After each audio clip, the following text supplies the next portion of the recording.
జీవితంలో ఎవరినైనా ఎప్పుడైనా క్షమించారా? అవకాశం వచ్చిందా? క్షమించినటువంటి అవకాశం వచ్చిందా? క్షమించాలంటే ఏం చేయాలి? మొట్టమొదట క్షమించాలంటే ఏం చేయాలండి?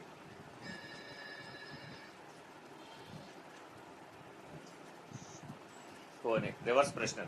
ఎవరి చేతన క్షమింపబడాలంటే ఏం చేయాలి?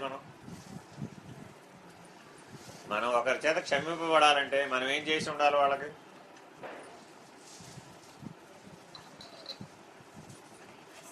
మీరెవరు ఆన్సర్ చెప్పకపోతే నేనేం పాఠం చెప్పనండి. నా పద్ధతి తెలిసిందే కదా. నేనేదో ఉపన్యాసం చెప్పి వెళ్ళిపోయాడు కదా. అట్లా అయితే మిమ్మల్ని అందరినీ ప్రార్థన చేయమని ఏదో మామూలుగా కూర్చోమని ఆ పద్ధతి కాదు. మనందరూ మీ అవగాహన సామర్థ్యాన్ని పెంచడమే నా పని.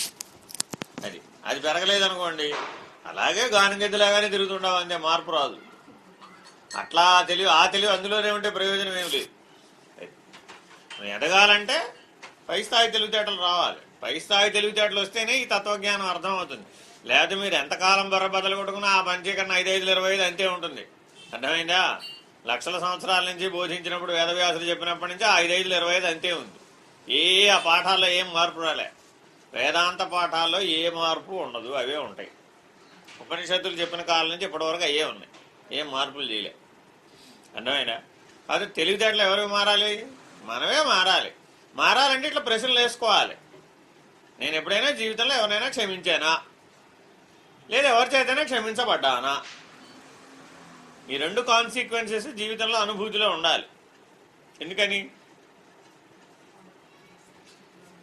ఉండాలండి? రోజు భగవంతుడు ఏం వేడుకున్నామండి? క్షమించమనేగా వేడుకున్నావు. రోజు పూజలు, మీరు ఆలయాల్లో పూజలు చేయండి, మీరు ఎక్కడైనా చేయండి, ఏ పూజలు చేయండి, వ్రతాలు చేయండి, జపాలు చేయండి, అన్నింటిలో అది ఉంటుంది. అయినా నేను తెలుసో తెలియకో చేసిన వాడన్నింటి నీ దయతో క్షమించేసి నన్ను గట్టున వేసేయమని అడుగుతూ ఉంటావు. భాష వేరే, కాకపోతే తెలుగు కాదు, అది సంస్కృతం. అర్థమైందా? ఎందుకు క్షమించాలి ఈశ్వరుడు? మన ఈశ్వరుడికి ఏం చేసామండి? నువ్వు ఈశ్వరుడి చేత క్షమించబడాలి అంటే 2 లక్షణాలు మనకు అనుభూతమై ఉండాలని చెప్పాక. నువ్వు క్షమించడం నీకు తెలిసి ఉండాలి, లేదంటే క్షమించబడినటువంటి సంఘటన అయినా కానీ నీకు అనుభూతమై ఉండాలి. ఈ 2 మనకు అనుభూతమై ఉన్నాయా? ఉన్నవాళ్ళు ఎవరన్నా కళ్ళలో ఎక్కడా కనపడాలి, ఎవరు కళ్ళలో మెరుపులు కనపడాలి. మెరుపులు లేకపోతే లేకపోయినట్టే. అలాంటి సందర్భం మీలో రానట్టే. అది ఉండాలా అక్కర్లేదా? అసలు ఇవి ఉంటేనే కదా మనకి. ఒకటి గుర్తుపెట్టుకోండి, అనుష్ఠాన వేదాంతమే నీతో మిగిలేది. మిగిలిందంతా వడ్డిదే. మిగిలిందంతా వాచా వేదాంతం. అర్థమైందండి? వాచా వేదాంతం అంటే రోజు నేను ఆత్మస్వరూపుడు అనుకోవడం, నేను ఈశ్వరుడు అనుకోవడం, నేను బ్రహ్మస్వరూపుడు అనుకోవడం, పుస్తకాలు చదువుకోవడం, స్తోత్ర పాఠాలు వెళ్ళివేయటం, ఇవన్నీ అవసరమే. నేనేం కాదంటలే. అదంతా ప్రాథమిక విద్య. ఆ విద్య లేకుండా తర్వాత ఇప్పుడు నేను చెప్పే మాటలు నేర్చుకోవాలంటే అసలు ఆ బేసిక్ అవగాహన లేకుండా నువ్వు నా దాంట్లో రాలేవు. అవి నేర్చుకున్నావు కానీ అక్కడే ఆగిపోతే ఎల్కేజీ తోటే నీకు చదువు అయిపోయినట్టే. అది కేవలం ప్రాథమిక విద్య, అంతవరకే. దాన్ని నిజ జీవితంలోకి అనువదించుకోవడం రావాలి. ఇప్పుడు మనం రోజువారీ జీవితంలో జీవిస్తున్నామండి. రోజు ఎవరినైనా క్షమిస్తున్నామా? రోజు ఎవరి చేతైనా క్షమించబడుతున్నామా? లేదా సంవత్సరానికి ఒకసారి క్షమిస్తున్నామా? సంవత్సరానికి ఒకసారి క్షమించబడుతున్నామా? అసలు ఈ సందర్భం ఎప్పుడు వస్తుంది?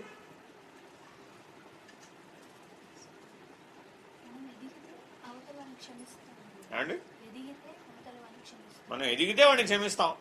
ఎప్పుడు క్షమిస్తాం? ఎందుకు క్షమించాలి అసలు వాడిని? క్షమత అంటే ఏంటి అసలు? అందులోంచి వచ్చిందే కదా. క్షమత అన్న శబ్దంలో నుంచే క్షమించడం, క్షమించబడటం అన్న 2 క్రియలు పుట్టినాయి. క్షమత అంటే ఏంటి? తా కూడా తీసేయి. క్షమ అంటే ఏమిటి అసలు? తెలుగు శబ్దమా సంస్కృత శబ్దమా? అది భాషా జ్ఞానం బాగా తగ్గిపోయింది ఒక తరం మారేటప్పటికి. కొద్దిగా మన బాబురావు గారి తరానికైతే కొద్దిగా భాషా జ్ఞానం ఉంది. తర్వాత తరం వాళ్ళంతా కనబడుతున్నారు ఇక్కడ. ఇప్పుడు ప్రస్తుతం భాషా జ్ఞానం అడగవలసిన పరిస్థితి వచ్చేసి. క్షమ అనేది తెలుగు శబ్దమా ఇంకా సంస్కృత శబ్దమా? తెలుగు శబ్దం కాదు, సంస్కృత శబ్దం అది. క్షమ అంటే ఏంటి?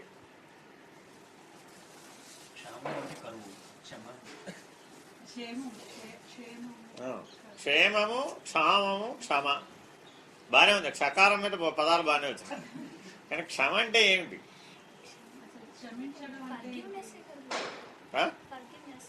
క్ష అంటే బాధించుట. క్ష అంటే బాధించుట. బాగా గుర్తుపెట్టుకోండి. ఆ క్షకారం మీదనే అన్ని వాళ్ళు ఎందుకు వేశారంటే క్ష అంటే బాధించుట లేక వేదన పడుట. మా అంటే ఆ బాధ లేకుండా చేయుట, ఆ వేదనను లేకుండా చేయుట, బాధ పడకుండా చేయుట, వేదన పడకుండా చేయుట, లేదు బాధను లేకుండా చేయుట, వేదనని లేకుండా చేయుట. మా అంటే అర్థం అది. ఎక్కడైనా మకారం యొక్క ఉద్దేశం అది. అంటే ఏకాక్షరం కూడా సంస్కృతంలో శబ్దమై వాళ్ళు ఆ భాషని పొందికగా ఏర్పాటు చేశారు. తెలుగులో అట్లా ఉండవు. తెలుగులో అన్ని 2-3 అక్షరాలు కలిస్తేనే పదాలు తయారవుతాయి. కానీ సంస్కృతంలో అట్లా కాదు. క్ష అంటే బాధించుట, లేక వేదన పడుట, లేదా బాధించబడుట. అది ఏ రకమైన క్రియగా ఉపయోగపడ్డా కూడా వేదన అన్న దృష్టిని ఉద్దేశించి క్షకారాన్ని వాడారు. అర్థమైందండి? క్ష్మాపాలుడు అని కూడా అంటాం. అది తెలుసా మీకు ఎవరికైనా? క్ష్మాపాలుడు, రాజుని క్ష్మాపాలుడు అంటారు అన్నమాట. ఎందుకని అట్లా ఆ శబ్దం వేశారు? ప్రజలందరి యొక్క వేదనని తొలగించువాడు క్ష్మాపాలుడు. అర్థమైందండి? చాలా అర్థవంతమైనటువంటి శబ్దాలు ఉంటాయి. అంటే మీ అందరికీ కొద్దిగా ఆ రకమైనటువంటి భాష ఆనందించే లక్షణం ఉంటే మీరు చదివే పుస్తకాలని ఇట్లా ఆనందిస్తూ చదువుతారు. ఆహా, ఇవాళ నేను చాలా గొప్ప విషయాన్ని తెలుసుకున్నాను, చాలా అద్భుతమైన విషయాన్ని తెలుసుకున్నాను. నిజ జీవితంలో ఎప్పుడన్నా వాడతారా ఈ క్షకారంతో ఉన్నటువంటివి? నోరు తిరగని పదాలు మనకి ఎందుకండి? అతడు, ఆమె, పోయే, వచ్చే అనుకుంటే జీవితం అయిపోయాయి. కానీ తెలివితేటలు ఎట్లా వస్తాయి? రావు. అర్థమైందండి? కాబట్టి క్ష్మాపాలుడు అంటే అర్థం అది. క్షకారం చాలా జీవితంలో. అందుకే మనకు అక్షరాలు ఎక్కడి నుంచి ఎక్కడికండి? ఆటు బండిరానా 56 అక్షరాలు ఎక్కడి నుంచి ఎక్కడికి? అకారం నుంచి క్షకారం వరకే, బండిరాలు లేవు. అర్థమైందండి? అంటే ఇప్పుడు ఎవరికి అక్షరాలు కూడా మర్చిపోయారు అంతా. అది అకారం నుంచి క్షకారాంతం. అకారం ఆది, క్షకారం అంతం. అకారం నుంచి క్షకారం వరకు ఉన్న ఏ అక్షరమైనను మంత్రమై భాషిస్తుంది అన్నమాట. వాటికి మూలం సంస్కృతంలో ఉంది. అర్థమైందండి? సంస్కృతం అక్షరాలు వాళ్ళు నియమం చేసి అక్షరమాల నిర్ణయం చేసి దాని నుంచి ఈ తెలుగుని తీసుకొచ్చినప్పుడు కూడా ఆ రకమైనటువంటి దైవీ శక్తిని పోనివ్వకుండా చేశారనమాట దాన్ని. అర్థమైందండి? ఏ ఒక్క అక్షరాన్ని నిరంతరాయంగా జపం చేసినా అది మంత్రమై భాషిస్తుంది అనమాట. వాటిలో ఆ శక్తి ఉంది. అకారం నుంచి క్షకారం వరకు నీకు భావమే ఉండాలే కానీ ప్రత్యక్షరము మంత్రమే భాషిస్తుంది. అంత శక్తి కలిగినటువంటి అక్షరములు అనమాట. అందుకే అక్షరములు. అర్థమైందండి? అక్కడ కూడా క్షకారమే పెట్టాం. అక్షరం అంటే ఏంటి? క్షరము అంటే ఎలా వ్యుత్పత్తి చెప్పడం, ఎలా నశిస్తుంది? క్షరము అంటే నశించున్నది అని మీ అందరికి బాగా మనసులో పడిపోయింది. ఎలా? అక్షరము అంటే నశించనిది. క్షకారానికి ఇప్పుడే చెప్పే. క్షకారం అంటే ఏంటి? వేదన. క్షరము అంటే బాధిస్తూ పోతుంది, వేదన కలిగిస్తూ పోతుంది, నశించిపోతుంది. అర్థమైందండి? ఎవరైనా బాధ కలిగేవి పోవాలనుకుంటారా, ఆనంద క్షణాలు పోవాలనుకుంటారు? క్షణము. మళ్ళా అక్కడ ఇంకో క్షకారం వేసే మీకు. క్ష అంటే మళ్ళా క్షణము అన్నాం. అందుకే ఎందుకని క్షణం అన్నామండి? మీరెవరు మీకు మీ చదువుకున్నటువంటి పుస్తకాల్లో క్షకారం మీద ఎన్ని శబ్దాలు వచ్చి ఇంటికి వెళ్తే హోంవర్క్ రాయండి, అప్పుడు తెలుస్తుంది మీకు. అంటే మనలో ఒకటి గుర్తుపెట్టుకోండి, ప్రతిదీ సమర్థతే అయి ఉన్నది. అది గుర్తుపెట్టుకోండి. నీలో ఎంత సమర్థుడవై ఉండాలంటే నీ తర్వాత తరాలు నిన్ను ఆశ్రయించి నీ దగ్గర నుంచి ఈయన దగ్గర ఎంత నేర్చుకున్నా ఇంకా మిగిలిపోయిందిరా బాబు అనే స్థితిలో మనం ఉండాలి. ఇప్పుడు అలా ఉన్నావా? ఎవరైనా ఏమైనా చెప్పండి అంటే మన దగ్గర ఏమైనా ఉన్నాయా? సైలెన్సేనా? అంతా మౌన వ్యాఖ్యానా? అది అర్థం కాదుగా మరి పిల్లాడికి. ఏమండి? ఇట్లా అసలు మనం ఎదుటి వాడికి ఏం నేర్పగలిగే సమర్థత మనలో ఏ రోజుకు ఆ రోజు ఏం నేర్చుకున్నాం, ఏం పెంపొందించుకున్నాం, మన తర్వాత తరాలకి ఏం నేర్పగలిగే సమర్థత మనలో ఉంది. ఎంతసేపు వంకాయ కూర ఎలా ఉండాలి, బీరకాయ కూర ఎలా ఉండాలి అదేనా? అది వాడు ఎట్టాగు నేర్చుకున్నాడు. వాడికి ఆకలి వేస్తుంది. వాడికి ఆకలి వేసినప్పుడు వాడు ఎట్లాగో ఆహారం వండుకోవడం ఎట్టాగో వాడికి శాతం. నువ్వు తిన్న వంకాయ కూర బీరకాయ కూర ఎట్టాగో వాడు తింటే ఎట్టాగు పిజ్జాలు బర్గర్లు తింటాడు వాడు. వాడి జీవన శైలిని బట్టి ఉంటుంది. కానీ అసలు మనం వాళ్ళకి ఏం నేర్పాలి, ఏం నేర్పితే అసలు వాడు మనల్ని ఆశ్రయిస్తాడు. అంతేనా కాదండి? పెద్దవాళ్ళందరికీ ఇంట్లో నుంచి బయటకు వెళ్ళేటప్పుడు పుట్టినరోజు ఏదైనా అంశాలు వచ్చినప్పుడు పెద్దలకు నమస్కరించాలా వద్దా? పిల్లలందరూ కూడా ఎందుకు నమస్కరించాలి? ఏమని ఆశీర్వదిస్తావు? భార్య గారు భర్త గారికి ఆశీర్వచనం తీసుకోవాలా వద్దా? తీసుకోవాలా? భార్య గారు భర్త గారు ఆశీర్వచనం తీసుకోవాలా? తీసుకోకలేదు. భర్త గారు భార్య గారు ఆశీర్వచనం తీసుకోకలేదు? లేదు. అలాగా ఎందుకని? ఇది అమల్లో ఉందా? ఇది లేదుగా. భార్య గారు భర్త గారు కాళ్ళకు దండం పెట్టమనే మంచి సాంప్రదాయం ఆ తరంలో ఉండేది, అదిగో పై తరాల్లో. ఈ తరంలో లేవు. ఇప్పుడంతా ఏరా పోరానే. అంటే పైగా అదేమంటున్నారు, పైగా సాన్నిహిత్యం అని అనుకుంటున్నారండి. దోషం అనమాట అది. ఒకటి గుర్తుపెట్టుకోండి. ఎవరినైనా పూర్వకాలంలో వాళ్ళ యొక్క బాధని వ్యక్తం చేయాలనుకుంటే అప్పుడు మాత్రమే ఏకవచన ప్రయోగం చేసేవాడు. చాలా మందికి తెలియదండి ఈ విషయం. ఇప్పుడు ఎప్పటి మాటలు మాట్లాడుతున్నారంటే రామాయణ కాలం, త్రేతాయుగ కాలం నుంచే మనకు అన్ని వారసత్వ సాంప్రదాయాలు వచ్చినాయి. కృతయుగ కాలం నాటి వారసత్వ సాంప్రదాయాలు ఇప్పుడు మనం చెప్పుకోవడానికి అనువుగా అసలు మనం జీవించటం. కాబట్టి వాడిని వదిలేసాం.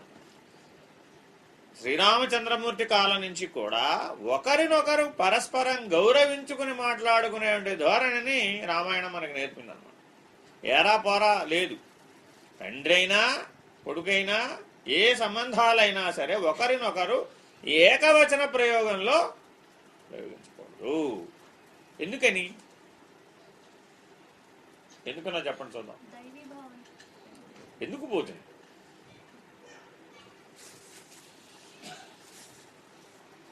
మనమందరం దివ్యత్వానుభూతిలో ఉండాలి అంటే ఏ స్థానంలో ఉండాలి? హృదయ స్థానంలో ఉండాలి. హృదయ స్థానంలో ఉన్నప్పుడు నువ్వు ఏకవచన ప్రయోగం చేయలేవు. అర్థమైందండి?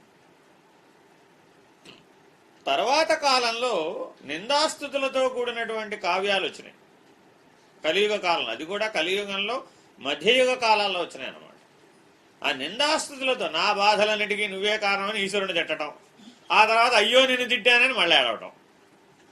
ఈ రకమైన వైక్లభ్యం, ఇది కూడా సంస్కృత శబ్దమేనండి వైక్లభ్యం అనేది కూడా. అంటే మనస్సు వికలత్వం చెందడాన్ని వైక్లభ్యం అని అంటారు. పరిపరి విధాలుగా మనసు ఆలోచించడం అన్నమాట. ఆ రకమైన లక్షణం అప్పుడు లేదు. ఇప్పుడు మనం ఏ లక్షణాల్లో ఉన్నాం? ఇప్పుడు మనసు పరిపరి విధాలుగా పోతుంది కాబట్టి మనం కూడా ఇప్పుడు ఏం చేస్తున్నాం? రాత్రిపూట పడుకునేటప్పుడేమో ఈశ్వరుని నిందాస్తుతులతో నిందించడం, పొద్దున్నే లేవగానే అయ్యో తప్పైపోయింది బాబు తప్పైపోయింది చెప్పలేసుకోవడం, మళ్ళా పూజలు చేసుకోవడం. ఎందుకని? రాత్రి భోగిగా నిద్రపోతున్నాం. రోజంతా పగలంతా ఏం చేసాం? ఆ దేహ వ్యాపారాలన్నీ చేసాం, ప్రారంభ కర్మానుసారం జీవించాం. వాడిని మనం తిట్టడమో మన్ని వాడు తిట్టడమో ఏదో ఒకటి జరుగుతుంది అక్కడ. అంటే మనం ఇతరులకు వేదన కల్పించడమో లేదా ఇతరుల చేత మనం వేధించబడమో. అర్థమైందండి? అందుకనే క్షకారానికి అంత విలువ ఇచ్చి వాళ్ళ దాని మీద మాట్లాడుతున్నాం. ఈ వేదన కలగజేయడం క్షకారం అన్నమాట. అర్థమైందండి? ఈ క్షమ అంటే ఆ వేదన లేకుండా చేయడం. ఎవరో అర్థమైందండి? కాబట్టి రోజువారీ జీవితంలో మన వల్ల ఎవరికైనా వేదన కలుగుతుంది అనుకోండి, అప్పుడు మనం ఏ స్థితిలో ఉన్నాం? వాళ్ళ చేత క్షమించబడేటటువంటి స్థితిలో ఉన్నాం. అర్థమైనా? మనకే ఎవరి వలన వేదన కలిగింది అనుకోండి, అప్పుడు మనం ఏ స్థితిలో ఉండాలి? వాళ్ళని క్షమించే స్థితిలో ఉంటాం. ఈ రెండింటిలో ఏది పై చేయి, ఏది కింద చేయి? ఏమండి? క్షమించగలగడం పై చేయని అందరూ ఒప్పుకుంటారా? అంతేనా? లేకపోతే వాడి చేత మనం క్షమించబడితే బెటరా? అలా కుదరదుగా. అంతేనా కాదా? ఎందుకనో చెప్పండి చూద్దాం. ఏకగ్రీవం. మీరు చిన్నపిల్లల్ని అడగండి, క్షమించడమే సమస్య లేదు అందులో. వాడికి నువ్వు ఎందుకని అడిగితే సమాధానం చెప్పలేకపోవచ్చు, కానీ ఏరా నువ్వు వాడి దగ్గరికి వెళ్ళి తీసుకుంటావా, నువ్వు వాడికి ఇస్తావా అని అడుగు. ఏం చెప్తాడు? ఇస్తానంటాడు, అంతేగాని తీసుకుంటానని అనడం. అంటే మనిషిలో మానవత్వం అనేటటువంటి రూపధారణ చేయగానే నీలో ఈ క్షమాగుణం నీలో సహజ లక్షణమై ఉందన్నమాట. అది నీ లోపల ఇన్నేట్ బిహేవియర్ అంటాం దీన్ని, సహజ స్వభావం అనమాట. నీ చేయి ఎప్పుడు ఆ పై చేయిగా ఉండేటట్టుగానే జీవించడానికి ప్రయత్నిస్తావు, కానీ చేయి కింద జీవించడానికి నీ మనసు అంగీకరించదు. ఎప్పుడెప్పుడైతే చెయ్యి కిందైన సందర్భం వచ్చినప్పుడు అలా ఏమవుతావు? బాగా వేదన గురవుతావు. నా చెయ్యి కింద అయిందని లోపలది బాధపడిపోతుండదు. మళ్ళీ నీ చెయ్యి పై చెయ్యి అయ్యేంత వరకు పోరాడుతుంది.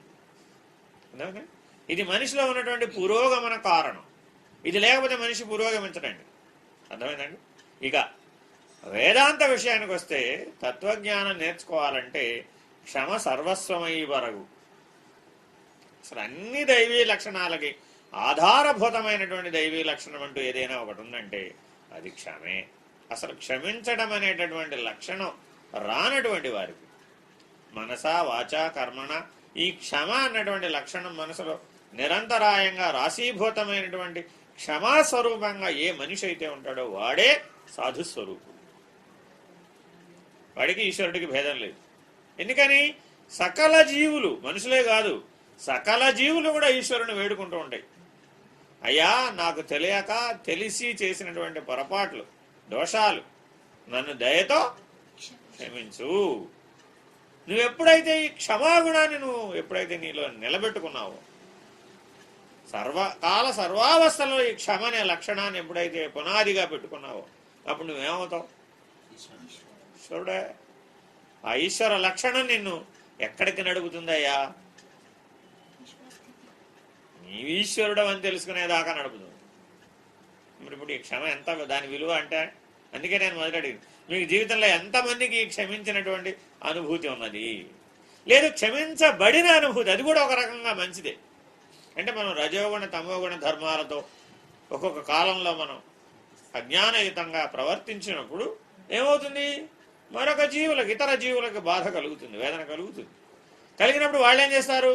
నీకంటే ఉన్నతతరమైన సంస్కారం కలిగి ఉన్నవాళ్ళు అనుకో, నీకంటే ఉన్నతతరమైన స్వభావం కలిగిన వాళ్ళు, సత్వగుణ వాళ్ళు నిష్ఠ కలిగి ఉన్నవాళ్ళు అనుకో, వాళ్ళు ఏం చేస్తారు? అప్పుడు సరేలే నేను కూడా ఒకప్పుడు ఇలాగే ఉన్నాను కదా అని పిల్లవాడి చేష్టలాగా భావించి క్షమిస్తారన్నమాట. ఆ క్షమించినటువంటి బలం ఎంత? అసలు ఈ క్షమకి బలం ఎంత ఉందా లేదా? దీనికి అసలు క్షమించాలంటే ఎక్కువ శక్తి కావాలా, క్షమించబడాలంటే ఎక్కువ శక్తి కావాలా? అంతేనండి. క్షమించాలంటేనే కావాలా వద్దా? అవునా? ఏకగ్రీవం ఒప్పుకుంటారా? ఏమన్నా మీరేమన్నా వీడియో చేయదలుచుకుంటే శుభ్రంగా వీడియో చేయండి. మీరందరూ ఒక పక్షం, నేను ఒక్కడిని ఒక పక్షం. అర్థమైందండి? క్షమించాలి అంటే మనకి ఎక్కువ సమర్థత ఉండాలి, అంతేనా కాదా? ఇతరులకు వేదన కలిగించాలంటే తక్కువ సమర్థత. దానికి ఏం కావాలి? దోమ కూడా కుట్టి చక్కగా వేధిస్తున్నామని, అవునా కాదా? ఎప్పుడైనా ఎవరినైనా మనం వేధించామనుకోండి, మనల్ని వాడు ఎలా చూస్తాడంటే ఈ దోమ వల్ల చూస్తాడు. అప్పుడు నువ్వు మనిషి స్థితి కోల్పోతావు వాడి దృష్టిలో. ఏమైపోతావు? ఓ వీడికి మానవత్వం, మానవోపాధిలో ఉన్నాడు కానీ ఏ లక్షణం పోలేదు? ఆ దోమ లక్షణం పోలేదు. ఎందుకని? కొట్టటమే దాని పని. అర్థమైందండి? దానికి ఎంత రక్తం అయితే ఆహారం సరే. చాలా కొన్ని విషయాలు చెప్తాను. క్రిమి కీటకాదులలో ఈ దోమకు ఒక్కదానికి ఒక ప్రత్యేకత ఉంది. దానికి కడుపు నిండినా సరే కుడుతుంది. అంటే ఈ ప్రపంచంలో ఎవరూ కూడా ఒక జీవి మరొక జీవిని ఆహారం కొరకే బాధించేటటువంటి అనుగ్రహాన్ని ఇచ్చాడు భగవంతుడు. అర్థమైందండి? ఇంకే ఆ పొట్ట నిండింది అనుకోండి, దేన్ని హింసించదు. సింహం ఉందనుకోండి, ఒకదాన్ని తిని ఆహారం తిందనుకోండి, మరొకదాన్ని చంపదు. ఏ జీవైనా సరే అంతే, కప్పైనా సరే అంతే, పాము అయినా సరే, పొట్ట నిండిన తర్వాత మాత్రం ఆకలి తీరిన తర్వాత మరొక జీవిని అవి బాధించవు. కానీ ఒక్క దోమకే ఒక లక్షణం ఇచ్చాడు. ఏమిటది? కుట్టడమే దాని పని. అంటే దాని లోపల ఉన్నటువంటి ప్రేరణ ఎలా ఉంటుందంటే ఆ సందర్భం వచ్చేప్పుడు అది కొట్టకుండా ఉండలేదన్నమాట. మనలో కూడా ఇప్పుడు ఈ లక్షణం ఉందా లేదా? ఆ సందర్భం వచ్చేప్పుడు ఎదుటి వారిని కొట్టకుండా ఉండం మనం. మాటల ద్వారా కానీ, చేతల ద్వారా కానీ, హావభావముల చేత కానీ, బాడీ లాంగ్వేజ్ ఆల్సో. వాడినే మనం కానీ ఏం చేస్తాం? ఏదో అత్త మీద కోపం దొత్త మీద చూపెట్టినట్టు చెంబు పగలేస్తాం. అప్పుడు ఏమైంది? హావభావాల ద్వారా చెప్పినట్టేనా కాదా? కాబట్టి ఈ వేదన కలిగించే లక్షణం సత్వగుణంలో ఉందా? లేదు. అది ఎందులో ఉంటుంది? రజోగుణ తమోగుణ ధర్మాల్లోనే ఉంటుంది. సాక్షిత్వంలో ఉందా? సత్వగుణంలోనే. లేకపోతే సాక్షిత్వంలో ఎలా ఉంటుంది? కాబట్టి ఎప్పుడైతే మనం ఇతరులకు వేదన కలిగిస్తామో వాళ్ళలో మనం ఏ రకమైన భావాన్ని కలిగించాము? ఇప్పుడు వీడు మనిషి రూపంలో ఉన్నటువంటి దోమ, నాట్ జంతువు, దోమ. సో దోమ కుడితే ఏం చేస్తారు మీరు? పట్టమని కొడతావు దాన్ని, అవునా కదా? చంపాలని అనగా నీ ఉద్దేశం ఎవరు? దాన్ని చస్తుందా బతుకుతుందా ఈజ్ నాట్ యువర్ క్రైటీరియా, అవునా కాదా? ముందు కుట్టిన చోట ఏం చేస్తావు? ఆ దెబ్బగా ఏమవుతుంది? ఉంటే ఉండొచ్చు, పోతే పోవచ్చు. అప్పుడు మనలో కూడా ఏ రకమైన భావన ప్రకంపనలు కలిగినాయి? సేమ్. అర్థమైందండి? అంటే మనలో ఇప్పుడు ఇన్నేట్గా ఉందా లేదా? న్యాచురల్గా ఉంది. కాబట్టి అంటే ఈ సృష్టిలో మీరు మనందరం విజ్ఞాన శాస్త్రంలో ఏం చదువుకున్నాం? Action is equal to reaction అని చదువుకున్నాం లేదా? అది ఏ దృష్టితో చెప్పారు అసలు? భౌతికమైనటువంటి పదార్థ దృష్టితో చెప్పలే. ఇదిగో ఈ సూక్ష్మ శరీరంలో ఉన్నటువంటి గుణ ప్రభావాన్ని దృష్టిలో పెట్టుకు చెప్పారు. అన్ని యాక్షన్లు ఎక్కడి నుంచి పుడుతున్నాయి? ఇప్పుడు ఆ 3 గుణాల నుంచే పుడుతున్నాయి. కాబట్టి రియాక్షన్ కూడా ఏ గుణధర్మంతో వస్తుంది? ఆ గుణధర్మంతోనే వస్తుంది. అర్థమైందండి? ఇప్పుడు ఎదుటివారు నన్ను విమర్శించారండి రజోగుణ ధర్మంతో, కాబట్టి action is equal to reaction. కాబట్టి నేను కూడా వాడు నాకు వేదన కలిగించాడు, నేను కూడా వాడికి వేదన కలిగించాను అన్నాం అనుకోండి. అప్పుడు మనం ఏ స్వరూపం అయ్యాం? Same problem. నువ్వు వాడిని అలా చూస్తే, దోమగా చూస్తే, వాడిని ఎలా చూస్తాడు? వాడు నువ్వు వేదన కలిగించినప్పుడు సేమ్. అప్పుడు మానవ దేహం అనేటువంటి లక్షణం ఉందా? మనుష్యత్వం అనే లక్షణంతో ఉన్నామా మనం? అప్పుడు లేవు కదా. కాబట్టి మనం మనసా వాచా కర్మణ ఎవరినైనా ఇలా బాధించాలనే లక్షణం మనలో రాగానే అసలు ఇప్పుడు క్షమత ఎక్కడ కలిగి ఉండాలి మనం? క్షమత బహిరంగమా అంతరంగమా? కానీ ఇప్పుడు మనం ఎక్కడ వ్యవహరిస్తున్నాం? వాడేదో నాకు చేశాడండి, వాడి మీద నేను ప్రతీకారం తీర్చుకోకుండా వాడిని క్షమించేశానండి అంటున్నావు లేదా? కానీ ఎక్కడ దోషం లేదు. వాడి సూక్ష్మ శరీరంను అలా ప్రవర్తించడానికి, ఆ ప్రేరణ పొందడానికి కారణం ఏమిటి? గుణధర్మం కదా. మరి మనలో ఆ గుణధర్మం బలంగా ఉండబట్టేగా మన చుట్టుపక్కల జీవులందరూ అలాగే తయారయ్యారు. అంతేనా? రావణాసురుడు చుట్టూ రాక్షసులే ఉన్నారా, దేవతలు ఉన్నారా? ఆయన దేవతలను అందరినీ జయించాడా లేదా?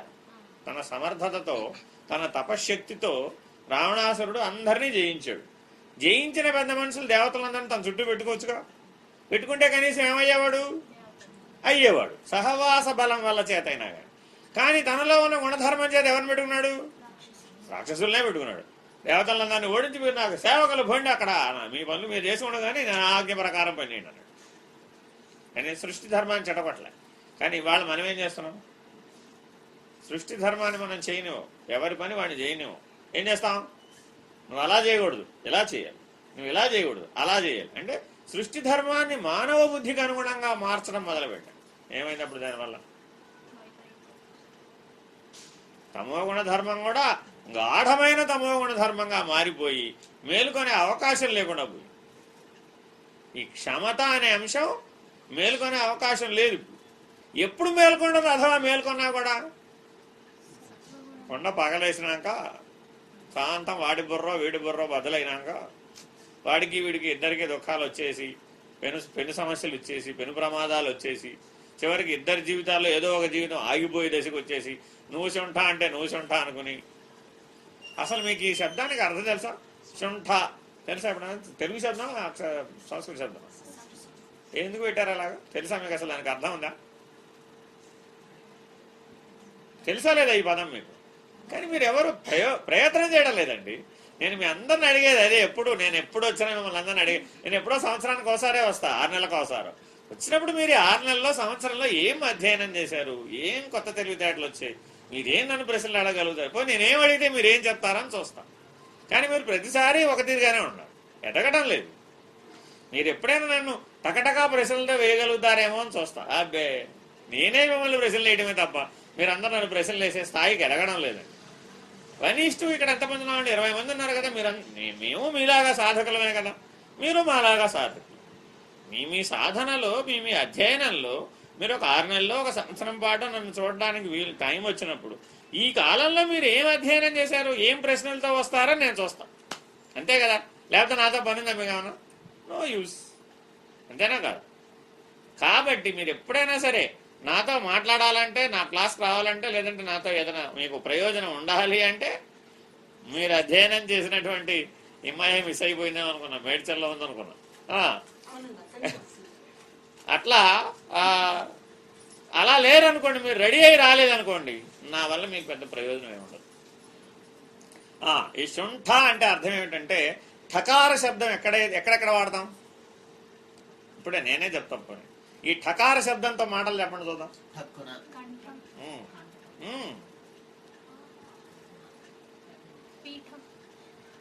ఠావులు తెలుసా? ఠావులు అంటే పేపర్లు కాదు, ప్రాణాలు. అర్థమైందండి? అంటే తత్సమ తద్భవ శబ్దాలు రెండు ఉంటాయి అన్నమాట. ఠావులు తప్పాను, తనువుండస్సాను, మూర్ఛ వచ్చాను, భాగవత పద్యం రాదు, అది వస్తే ఠావులు అంటే ప్రాణాలని తెలుస్తుంది. అర్థమైందండి? మనకి ఏది బాగా స్ఫురిస్తుందో, ఎందుకు ఈ ఎక్సర్సైజ్ మీ చేత చేయిస్తున్నానంటే మీ బుద్ధిలో ఏది స్ఫురిస్తుందో మీకు తెలియడానికి. ఒక నూతనమైన శబ్దం విన్నాం, మన బుద్ధి వెంటనే ఏం ఆన్సర్ చెప్పిందో మీరు ఇప్పుడు గమనించండి. మీకు తెలియకపోతే ఏం చేసింది? బ్లాంక్. బ్లాంక్ అన్నప్పుడు తెల్ల కాగితం కనపడిందా, నల్ల కాగితం కనపడిందా? తెల్ల కాగితం కనపడిందా, నల్ల కాగితం కనపడిందా? నల్ల కాగితం కనపడింది. తెల్ల కాగితం కనబడితే మీరు ఏమైనా రాసే ప్రయత్నం చేస్తారు, నల్ల కాగితం కనబడితే ఆ ప్రయత్నం కూడా చేయవు. ఇప్పుడు మీరు ఏమైనా ప్రయత్నం చేశారా? ఠావులు అనగానే అది నాకు తెలియదండి, అంతే. తెలియదు అన్నప్పుడు వెంటనే ఏమైంది? బ్లాక్ పేపర్ వచ్చేసింది. బ్లాక్ పేపర్, బ్లాంక్ పేపర్ ఒక అక్షరమే తేడా. అర్థమైందండి? మనకి నిద్ర వచ్చినప్పుడు కూడా ఏ పేపర్ వస్తుందండి? బ్లాక్ పేపర్ వస్తుంది, నాట్ బ్లాంక్ పేపర్. అవునా కాదా? అదే సాధకుడైన వాడికి black paper will become blank paper such that you can write something on it. అర్థమైందండి? అంటే గాఢ నిద్రావస్థని అధ్యయనం చేయగలిగేటటువంటి సమర్థత వస్తుంది అప్పుడు అక్కడ. అది సాధన అంటే. అది మనకేమైనా ఉపయోగపడుతుంది. ఎందుకని? మరణావస్థలో కూడా ఏమొస్తుంది? ఈ బ్లాక్ పేపరే వస్తుంది అప్పుడు కూడా. కానీ అక్కడ కూడా ఏం రావాలి? You should get blank paper. అర్థమైందండి? అప్పుడు ఏం చేయవచ్చు? మరణానుభూతి సమయంలో కూడా యూ కెన్ డిసైడ్ సంథింగ్. ఎప్పుడు డిసైడ్ చేయగలుగుతావు? ఎప్పుడు వస్తుంది? క్షమత. ఆ క్షమత ఉండాలయ్యా. ఈ క్షమయే జ్ఞానానికి మూలం. ఈ లోపల బుద్ధి వికాసానికి మూలం క్షమ. క్షమించడానికి ఒక ఉపమానం చెప్పండి చూద్దాం. ఆయన బాగా అందరూ సెలవేశారు, కొట్టారు, అది చేశారు, ఇది చేశారు. కానీ ఆయన ఏమన్నాడు? వెన్ హీ వాజ్, ఏమంటారు దాన్ని? క్రూసిఫైడ్. అంతే కదా? క్రాస్ మీద ఎక్కించడానికి crucified. When he was crucified ఆయన ఏం చెప్పాడు? దేవా, వీళ్ళు ఏం చేస్తున్నారు? వీళ్ళు అజ్ఞానంతో చేస్తున్నారు, వీళ్ళకి తెలియదు. వీళ్ళు తెలియక చేశారు కాబట్టి వీళ్ళని శిక్షించవద్దు, క్షమించు అని అడిగాడు. అదే నాకు క్షమించడం అంటే. ఇంకేమైనా ఉందా? Anything else? ఇంకేమైనా ఉపమానాలు చెప్పండి చూద్దాం. క్షమించడానికి ఎవరైనా ఉపమానం చెప్పండి.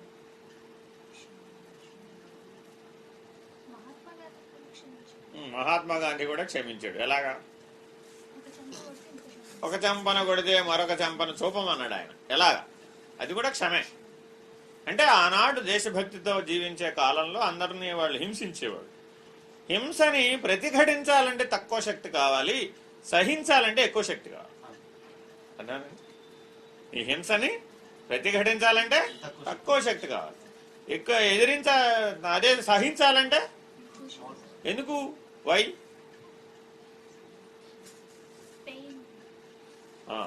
సత్వగుణానికి ఎక్కువ శక్తి కావాలి. సత్వగుణ అభ్యాసానికి ఎక్కువ శక్తిని ఉపయోగించి మనం వాటిని అభ్యాసం చేయాలి.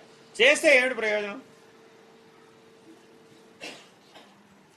చిన్నప్పుడు మీరు ఇప్పుడు బాగా అందరు పెద్దవాళ్ళు కదా, ఇప్పుడు ఎంత అన్నం తిన్నారో అంత అన్నం చిన్నప్పుడు కూడా తిన్నారా? తినలేదు. ఏ? అప్పుడు అంత ప్రాణశక్తి లేదు. ఇప్పుడు ప్రాణశక్తి బాగా వికాసం పొంది. అంతే కదా? ప్రాణశక్తిని బట్టే కదా ఆకలి, ఆ ఆకలిని బట్టే ఆహారం స్వీకరించడం. క్రమేపీ అభ్యాసం చేసే కొద్దీ ఈ ఇంద్రియ ధర్మాలు ఎలా వికాసం పొందినాయో అట్లాగే మనలో ఉన్న బుద్ధి కూడా వికాసం పొందాలా వద్దా? ఆఖరి వికాసం ఏమిటి మనకి? ఆ బుద్ధి వికాసమే. ఇంద్రియ ధర్మాలలో ఆఖరి వికసించేది ఏది? బుద్ధి వికాసం. ఇప్పుడు క్షమించడం అనే లక్షణం శరీర వికాసంలో వేద్దామా, ప్రాణ వికాసంలో వేద్దామా, మనో వికాసంలో వేద్దామా, విజ్ఞానమయ కోశ వికాసమైనటువంటి బుద్ధి వికాసంలో వేద్దామా? అంతేనా కాదా? ఏమన్నా శరీర వికాసంలో వేసొద్దామా? శరీరానికి అంత బుర్ర లేదు, క్షమించడమా అంత శక్తి లేదా. కాబట్టి ఇట్లా గమనించి చూస్తే సత్వగుణ అభ్యాసం చేసేటప్పుడు మనకి బాగా శక్తి ఖర్చు అయిపోతుంది అభ్యాసం కాలంలో. అదే సత్వగుణం నీకు సిద్ధించింది, సహజమైంది, నువ్వు మూడవస్థల్లో కూడా సాత్వికంగా ఉండగలుగుతున్నావు. అప్పుడేమైంది? You are the potent energy. శక్తికి నీవే కేంద్రం అవుతావు. అర్థమైందండి? కాబట్టి క్షమ అనే దానివల్ల you will be the energy source, you will be the energy centre. మనలో శక్తి పెరగాలంటే ఏం చేయాలయ్యా? ఈ క్షమత ఉండాలి. క్షమతకు అసలు ఉపమానం ఏమిటో తెలుసా? ఎవరైనా చెప్పండి చూద్దాం. సరి అయిన ఉపమానం ఉండాలండి. కరెక్ట్గా కొడితే కరెక్ట్గా 100కి 1000 మార్కులు పడేట్టుగా ఉండాలి ఉపమానం. సముద్రం. సముద్రం ఎప్పుడైనా ప్రతీకారం తెచ్చుకుంటుందా? ఎప్పుడైనా చెల్లెలు కట్ట దాటుతుందా? దాటదు. ఎన్ని నదులు వెళ్తాయండి? ప్రపంచంలో ఉన్నదంతా ఇందులో పోతుంది. ఎందుకని? అందులోంచే వచ్చింది కాబట్టి. సముద్రవసనే దేవి తర్వాత స్తనమండలి అంటున్నావు లేదా? భూమాతకి శ్లోకం ఏమిటి? సముద్రవసనే దేవి ఆవిడ. మా దాంట్లో ఒకప్పుడు సముద్రంలో ఉండేది. కానీ విజ్ఞానం ఏం చెప్తుంది? వైజ్ఞానికంగా ఏం చెప్తున్నాం? భూమి మీద సముద్రం ఉంది అంటున్నాం. ఏంటి ఎక్కడో కొద్దిగా కాంట్రా ఉంది దానికి దీనికి. ఏది కరెక్ట్? అబ్బా, ఇక్కడ ఒక రహస్యం ఉందండి. పూర్వం వాళ్ళు ఏం చెప్పినా కూడా అంటే మనకు ఆ భాష ఇప్పుడు అందుబాటులో లేకపోవడం వల్ల, దాని వ్యుత్పత్తార్థాలు తెలియకపోవడం వల్ల, ఆ దానిలో ఉన్న రహస్యాలను శోధించగలిగే బుద్ధి వికాసం లేకపోవడం వల్ల ఇలా తయారయ్యామన్నమాట. యాక్చువల్గా వాళ్ళు చెప్పడంలో ఉద్దేశం ఏమిటంటే సముద్రం అంటే నీళ్లతో ఉన్న సముద్రం గురించి చెప్పడంలో. అది నీళ్లతో ఉన్న సముద్రం, మన కళ్ళతో భౌతికంగా చూసిన సముద్రం గురించి మాట్లాడటంలో వాళ్ళు. పాల సముద్రం అంటే ఎక్కడ ఉందండి? పాల సముద్రం అంటే ఎక్కడ ఉంది? వేరే సముద్రం ఎక్కడన్నా ఈ ప్రపంచంలో పాల సముద్రం ఉంటుంది ఎక్కడన్నా? నీళ్ల సముద్రాలు ఉంటాయి కానీ పాల సముద్రాలు ఉంటాయి ఎక్కడన్నా? మరి ఎందుకంటే అలా చెప్పారు? పాల సముద్రం ఉంటుంది, దాంట్లో ఆయన ఎవరో పడుకుని ఉంటాడు, ఆ పడుకుని ఆయన మీద ఇంకొక ఆయన పడుకుని ఉంటాడు అని చెప్పారా లేదా? ఏమిటి దాని శ్లోకం? శాంతాకారం భుజగశయనం పద్మనాభం. వచ్చు కదా ఈ శ్లోకం అందరికి? దరిదాపుగా అందరికీ వచ్చాడు, అందరు వినే ఉంటారు కనీసం. శాంతాకారం అంటే ఏమిటి? ఇప్పుడు అసలు శాంతానికి గుర్తెవరంటే సముద్రం. అర్థమేనండి? అంటే ఏమిటి? త్రివిధ తాపములు లేనటువంటిది శాంతం. క్షమత అన్నా కూడా అదే అర్థం. ఈ శాంతము ఆ క్షమత రెండు దగ్గరి అర్థాలు అన్నమాట. అర్థమేనండి? కాబట్టి ఈ త్రివిధ తాపాలకి మనం పొంగక కుంగక లొంగక ఉన్నట్లయితే మనలో క్షమత ఉన్నట్టు. అప్పుడు మనం ఎవరు? ఆ విశ్వ చైతన్య కేంద్రంగా మారే అవకాశం ఉంది. మనలో ఉన్నటువంటి విశ్వ చైతన్య కేంద్రం మేల్కొని, ఈ మేలుకున్నటువంటి విశ్వ చైతన్య కేంద్రం హృదయ స్థానంలో ఉంది కాబట్టి ఇది బయట ఉన్నటువంటి విశ్వ చైతన్య కేంద్రంతో అనుసంధానపడుతుంది. అర్థమైందండి? దీన్నే మరొక మాటల్లో చెప్పాలి అంటే బయటంతా విశ్వప్రాణం ఉంది, మన లోపల వ్యష్టి ప్రాణం ఉంది. ఈ వ్యష్టి ప్రాణం ఆ విశ్వప్రాణంతో అనుసంధానపడాలి. ఆ అనుసంధానపడ విద్యల పేర్లే ధ్యానం, యోగం ఎట్సెట్రా, ఎన్ని పేర్లన్నా చెప్పుకోండి. అన్ని సాధనలు ఈ రెండు ఏమంటారు దాన్ని? సమన్వయపరచటం. ఈ రెండింటిని ఒకే సూత్రం మీదకి సమన్వయపరచటమే నవవిధ భక్తి మార్గాలు అదే, ధ్యాన మార్గం అదే, యోగ మార్గం అదే, అన్నీ అదే. అల్టిమేట్గా ఇవి రెండు ఒకే సమన్వయంలోకి వచ్చినప్పుడు మనలో ఏమేర్పడింది? శాంతాకారం. అర్థమైందండి? ఇప్పుడు మన గెలాక్సీ మిల్కీ వే ఉందా లేదా? పైన పాలపంత అని చెప్తున్నా లేదా? ఆ గెలాక్సీ మిల్కీ వేలో ఈ త్రివిధ తాపాలు ఉన్నాయా? ఆది భౌతిక, ఆధ్యాత్మిక, ఆది దైవిక తాపాలు ఉన్నాయా? ఉన్నాయా? ఎందుకని? అక్కడ జీవులు లేవు, అంతా పదార్థమయము శక్తిమయము. అయితే పదార్థమయం, లేకపోతే శక్తిమయం, రెండే ఉన్నాయి అంతే. ఈ రెండింటి మిశ్రితంగా ఉన్న జీవులు మనలో పదార్థము ఉంది, శక్తి కూడా ఉంది.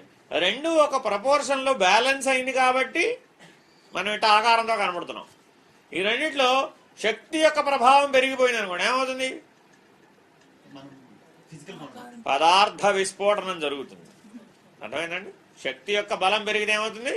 పదార్థ విస్ఫోటనం జరుగుతుంది, ఈ బాడీ పోతుంది. అంతేనండి? శక్తి యొక్క బలం తగ్గింది, పదార్థ బలం పెరిగిపోయింది.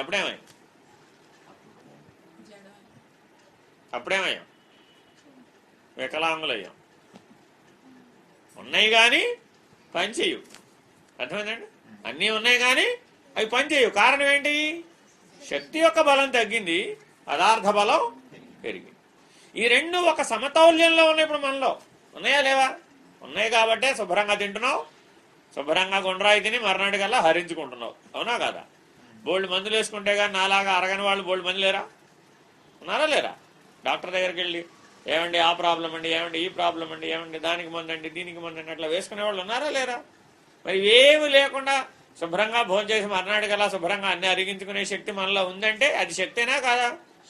లేకపోతే డాక్టర్ దగ్గరికి వెళ్తే ఏం చెప్తాడు? అరుగుదల శక్తి తగ్గిందండి అంటాడు. పదార్థమా శక్తి? ఇప్పుడు అది శక్తి. కాబట్టి ఇప్పుడు మనలో ఏమున్నాయి? శక్తి ఉన్నది, పదార్థం. ఈ రెండు స్పష్టమైనటువంటి సమన్వయంలో ఉన్నాయి. ఈ సమన్వయపరుస్తున్నది ఎవరు అసలు? అది ఆ చైతన్య కేంద్రమే నీ హృదయం. ఈ రెండింటిని ఎవరు సమన్వయపరుస్తున్నారాయా? మీ అమ్మ, మీ నాయన, లేకపోతే వైకుంఠంలో ఉన్నటువంటి విష్ణుమూర్తి, లేకపోతే కైలాసంలో ఉన్న శివుడా? అంటే కాదు. నీ హృదయ స్థానంలో వాళ్ళ యొక్క సరాసరి కేంద్రం ఒకటి ఉంది, అదేం చైతన్యం. అంతేనండి? అది మనం ఏం చేస్తుంది? బ్యాలెన్స్ క్రియేట్ చేస్తుంది. ఇది కూడా క్షమతే. ఈ రెండు బ్యాలెన్స్డ్గా సమంగా ఉండటం కూడా క్షమతే. ఎప్పుడైతే ఇది అటు ఇటు అయిందో అన్ని తేడాలు వచ్చేస్తాయి. రావా? వెంటనే వచ్చేస్తాయి. అట్లా ఈ క్షమత అన్న అంశం నువ్వు తల్లి గర్భస్థానంలో స్థానం సంపాదించిన దగ్గర నుంచి మొదలు పెడితే మృత్యుస్థానం వరకు కూడా జీవితం అంతా పరుచుకునుంది. అందుకని ఆ క్షకారంతో ఎన్నో పదాలు వేశారు. అర్థమైందండి? కాబట్టి ఆ శాంతాకారం అన్నటువంటి స్థితిని మనం, ఆ విష్ణుమూర్తి యొక్క ప్రాథమిక మొదటి స్థితి ఏమిటి? శాంతాకారం. అంటే ఆ విశ్వం ఎట్లా అయితే తనంతట తాను భ్రమిస్తూ, తన చుట్టూ తాను భ్రమిస్తూ ఆది దైవిక, ఆధ్యాత్మిక, ఆది భౌతిక తాపాలకు లొంగక పొంగక కొంగక ఎలా ఉన్నదో అదే విశ్వ చైతన్యం నీలో కూడా ఉందా లేదా? ఉంది కదా. మరి ఈ రెండు ఎందుకు సమన్వయపడడం లేదు? Something is wrong. దాన్ని దీన్ని బ్యాలెన్స్ చేసుకోవడం మనకు రావడం లేదు. ఏమంటే ఆయనే బ్యాలెన్స్ చేసి ఇచ్చేసేయచ్చు కదా. మాకు ఈ గొడవ అంతా ఎందుకు? ఆయనే ఆ పని ఏదో చేసేస్తే మా సమస్య పరిష్కారం అయిపోద్ది కదా. ఇది మీరు రోజు కోరుకునే లెంపలు వేసుకోవడం. నన్ను క్షమించేసాను ఆయన, నన్ను క్షమించి. ఈ లెంపలు వేసుకునే బిజినెస్ ఎందుకు వచ్చిందయ్యా అంటే ఇది అది సమన్వయం చేసుకోవడం రావడం లేదు. దీన్ని దానికి ట్యూన్ చేయాలి, దాన్ని దీనికి ట్యూన్ చేయాలి. అరవిందులు ఏమంటారంటే దాన్ని ఇక్కడికి ఆహ్వానించవాయా. సముద్రంలో నుంచి ఉప్పు వచ్చిందా, ఉప్పులో నుంచి సముద్రం వచ్చిందా? అంతేనా? అల్టిమేట్గా ఉప్పు వెళ్ళి ఎందులో కలిసిపోవాలి? కలవాలి కదా. సముద్రం వచ్చి టీ గ్లాసులో పడాలంటే అది సాధ్యపడదు కదా. అవునా కదా? మీ ఇంట్లో వంటింట్లోకి సముద్రం వచ్చి వంటల్లో పడాలండి, కుదురుతుందా? అదే ఉప్పు అయితే అది అనంత విశ్వ చైతన్యంగా ఉన్నదేమో సముద్రం. ఆ అనంత లక్షణాన్ని సూచించటం సముద్రం, అంతేగాని నీళ్లతో ఉన్నది కాదు సముద్రం. సముద్రవసనే దేవి. దేవి అంటే ఏంటి? దివ్యత్వం అనేనా? మరి దివ్యత్వం దేవ్యత్వాన్ని సూచిస్తూ మళ్ళీ ఇక్కడ మట్టి అంటావేమిటి? సముద్రవసనే దేవి అనగానే మనకేం స్ఫురించిందండి? నీళ్లలోంచి మట్టి వచ్చింది అనుకున్నాం. నీళ్లలోంచి మట్టి వచ్చిందని చెప్పాడు ఇప్పుడు అక్కడక్కడన్నా చెప్పలేదు కదా. అనంతంగా ఉన్న విశ్వ చైతన్యంలో ఒక దైవీ ప్రణాళికతో కూడినటువంటి స్ఫురణ కలిగింది, దివ్యత్వం స్ఫురించింది. అదేగా నువ్వు ఓంకారం అంటున్నావు. దాన్నే ఓంకారం అంటున్నావు. ఆ దైవీ స్ఫురణ, ఆ దివ్యత్వ స్ఫురణ యొక్క ప్రాథమికమైనటువంటి స్థితిలో, బిందు స్థితిలో అది ఓంకారమై ఉన్నది, అదే ప్రణవమై ఉన్నది. అది సముద్రవసనే దేవి. ఇప్పుడు మనకేమర్థమైనాయి మనం రోజు చదువుకునే శ్లోకాలు? అర్థమైందండి. ఇప్పుడు అందుకనే చెప్పేది నేను, అర్థం కాకుండా చేసే ప్రయత్నం అంతా వాచా వేదాంతంగా మిగిలిపోతుంది, మనలో ఆ భావన ఉండదు. అదే ఇట్లా చూడండి, ఇప్పుడు శాంతాకారం భుజగ శయనం, ఇప్పుడు అర్థమవుతుంది. భుజగ శయనం అంటే ఏమిటి? మామూలుగా వాచ్యార్థం ఏమిటి? పాము మీద పడుకున్నాడు. అలాగే అక్కడ చెప్పాడా భుజగ శయనం. అనంతంగా ఉన్నటువంటి సర్పాకృతిలో ఆ విశ్వ చైతన్యం అంతా తన చుట్టూ తాను తిరుగుతోంది. డబల్ హెలిక్స్, అదేగా జీన్ థీరీకి అనుకున్నాం, డబల్ హెలికల్ థీరీ. ఆ డబల్ హెలిక్స్ ఒకదాంతో ఒకటి మెలిసిపోయి తిరిగి ఆ అనంతుడి యొక్క తోకెక్కడో తలెక్కడో తెలుసుకోవాలంటే వీలు కాదట. ఈ భుజగ శయనం అంటున్నామే, ఈ భుజగం ఎవరు? అనంతుడు. ఆ అనంతమనే సర్పం యొక్క తోకెక్కడో తలెక్కడో తెలుసుకోవాలంటే వీలు కావట్లేదట. అంత అనంతంగా ఉన్నదట. అంటే దాని అర్థం ఏంటి? ఈ డబల్ హెలిక్స్ ఇట్లా మెలితిరిగిపోయి ఉన్నాయి. స్పేస్ అండ్ ఎనర్జీ అనేవి రెండు అక్కడికి అట్లా కలిసిపోయి ఉన్నాయి. ఆ రెండు ఏమిటవి? Space and energy. అవి రెండు అట్లా కలిసిపోయి ఉన్నాయి. అక్కడ కలిసిపోయి ఉన్న దాంట్లో భుజగ శయనం. శయనం ఏమిటండి? మళ్ళా లేచాడు పరిగెట్టాడు అనొచ్చుగా. శయించుట. మీరందరూ ఎక్కడ శయనిస్తారు రోజు? మంచం మీద శయనిస్తావా? ఎక్కడ శయనిస్తారు? మీ ఇంట్లో. నువ్వు ఎక్కడుంటే అదే కదా మా నీ ఇల్లు. నువ్వు ఎక్కడ పడుకుంటావు? మీ ఇంట్లో. ఈ డబల్ హెలికల్ థియరీ మధ్యలో ఒక ఎనర్జీ ఉంది. మళ్ళా ఆ ఎనర్జీ శయించుట అంటే ఆశ్రయం. ఆ ఆశ్రయంగా ఒక ఆయన ఉన్నట్ట. ఎవరైనా? తర్వాత ఏంటి? శాంతాకారం భుజగ శయనం పద్మనాభం. ఇదేమిటయ్యా? కమెడియన్ పద్మనాభం కాదు. పద్మనాభం అంటే ఏమిటి? పద్మం అంటే పద్మం అంటే ఏమిటి? పద్మనాభి అని ఎందుకు అన్నారు? ఎందుకని? ఎలా? దాన్ని ఎలా అన్వయిస్తారు? ఎప్పుడు గుర్తుపెట్టుకోండి, ఇవన్నీ ప్రతీకాత్మకమైన బోధన అంటారు. నేను అంటే అర్థం ఏంటి? ఇందాక నుంచి ఏం చెప్తున్నాను మీకు? ఒక ఉపమానం ఉండాలి మీ చేతిలో.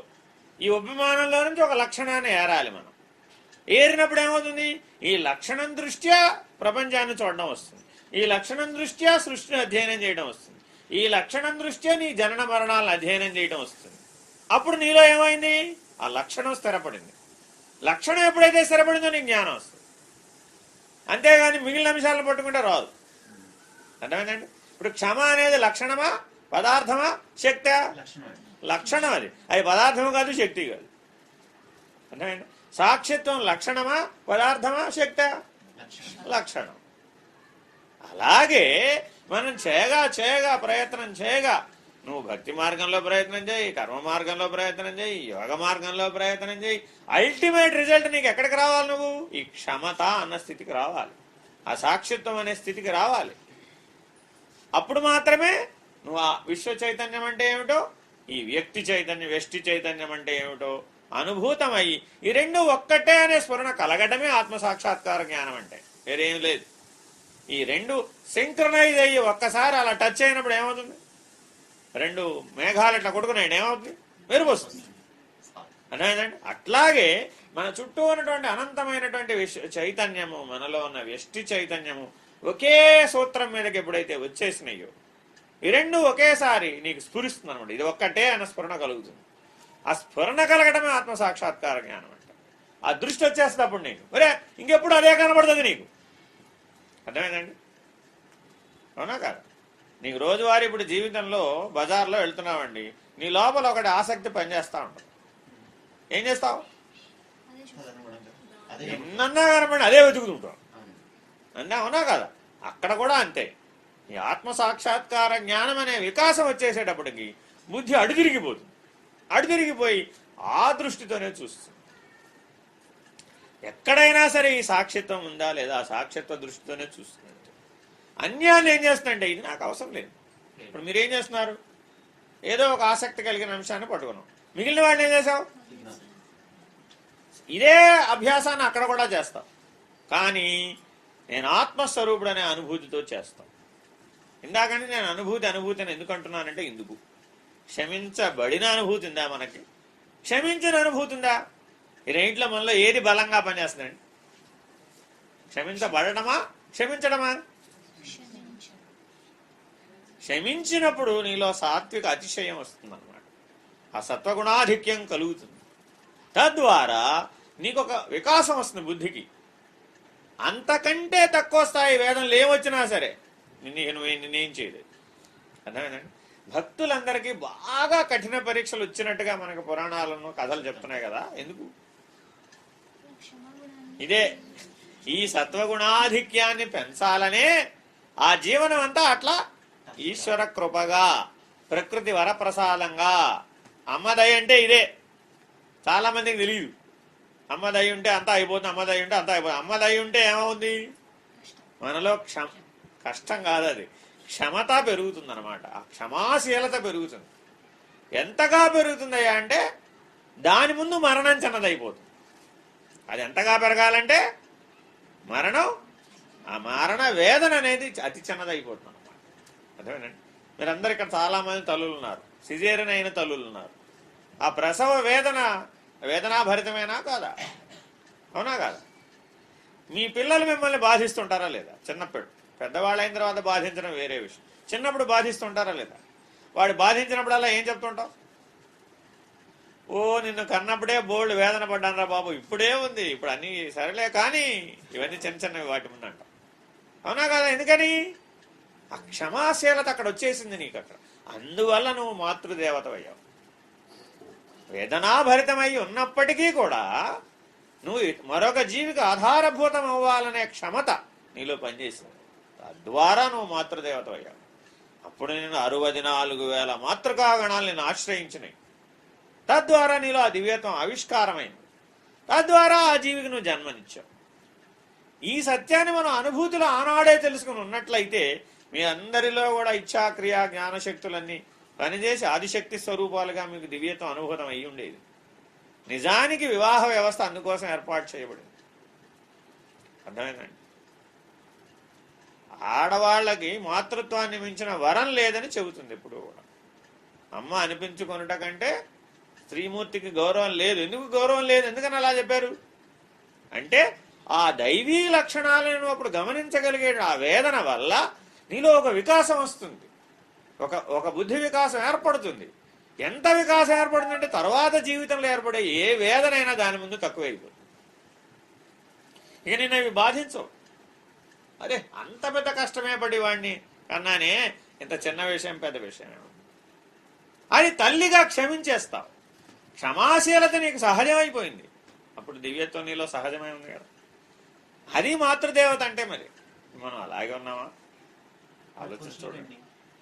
ఈశ్వరత్వం ఉంది వీడిలో. అర్థమైందండి? సాక్షిత్వం ఉంది ఇందులో.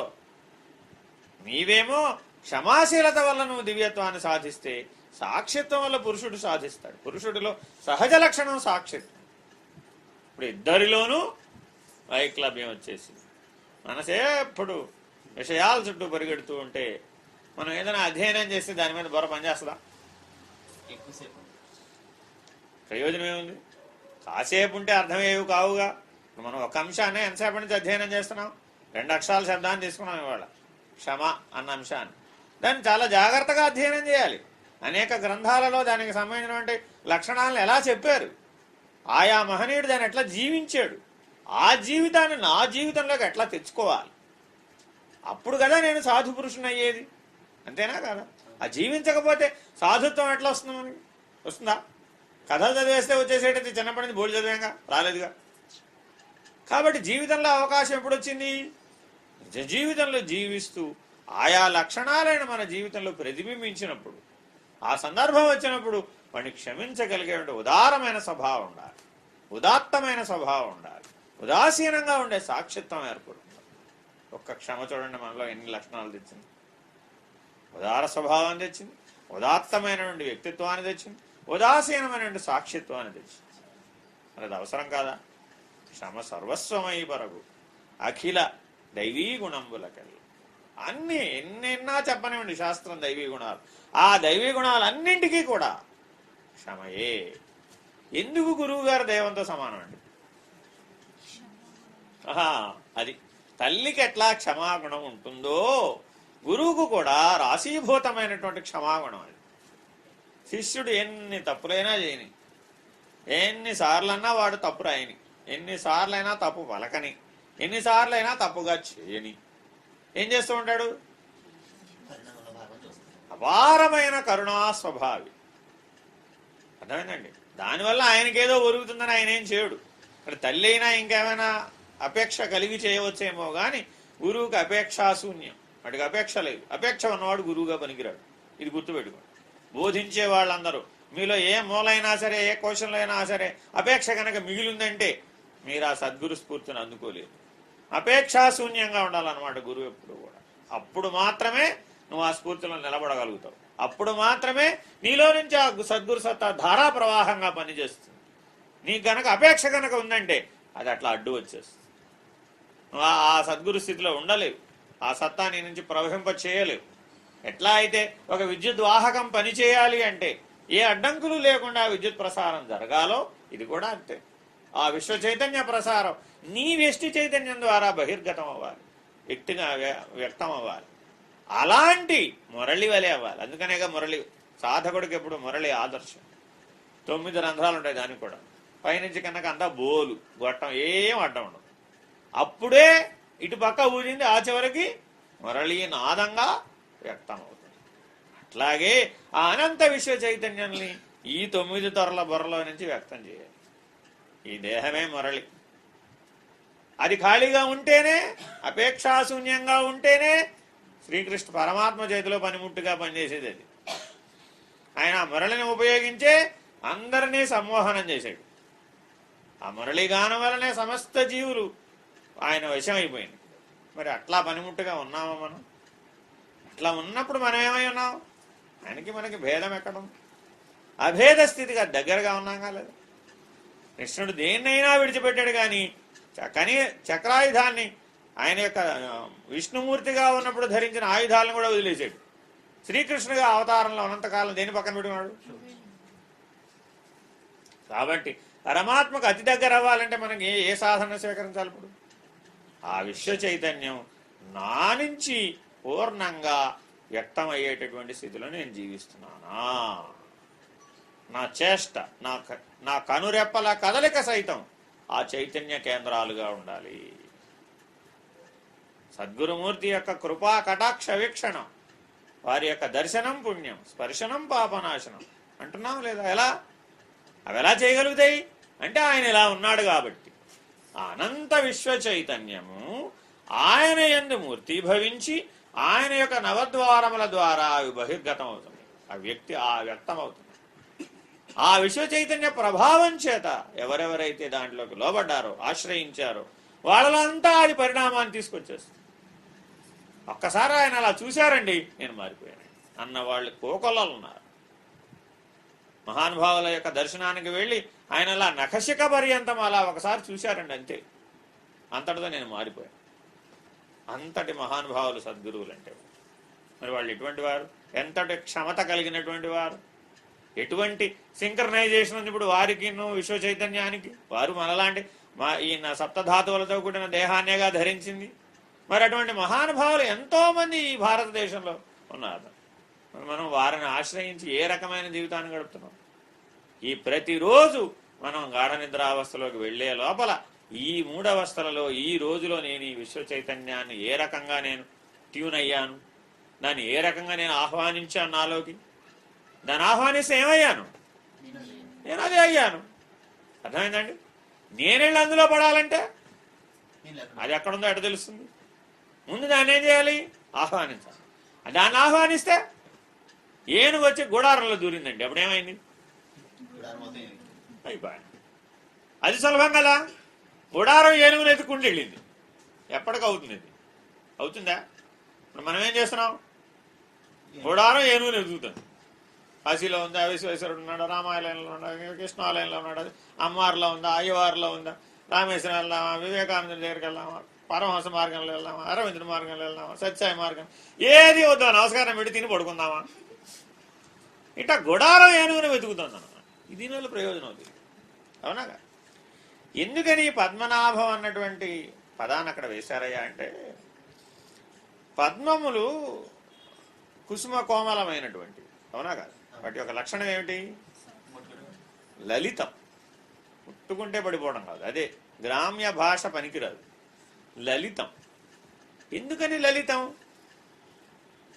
చాలామంది లలిత అన్న పేరు పెట్టుకున్న వాళ్ళు చూడండి, చాలా సాత్విక స్వభావాలే ఉంటారండి.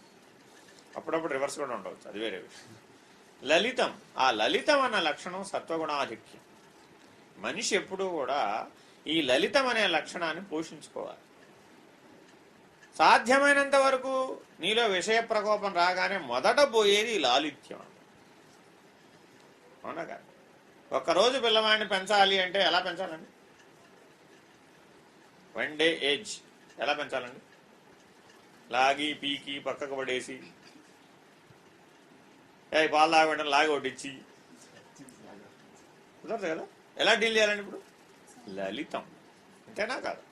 కాబట్టి జీవన ధర్మాలలో మొదటి నుంచి చివరి వరకు నీ జీవికకి ఆధారభూతమైనది ఈ లలితం అన్నమాట.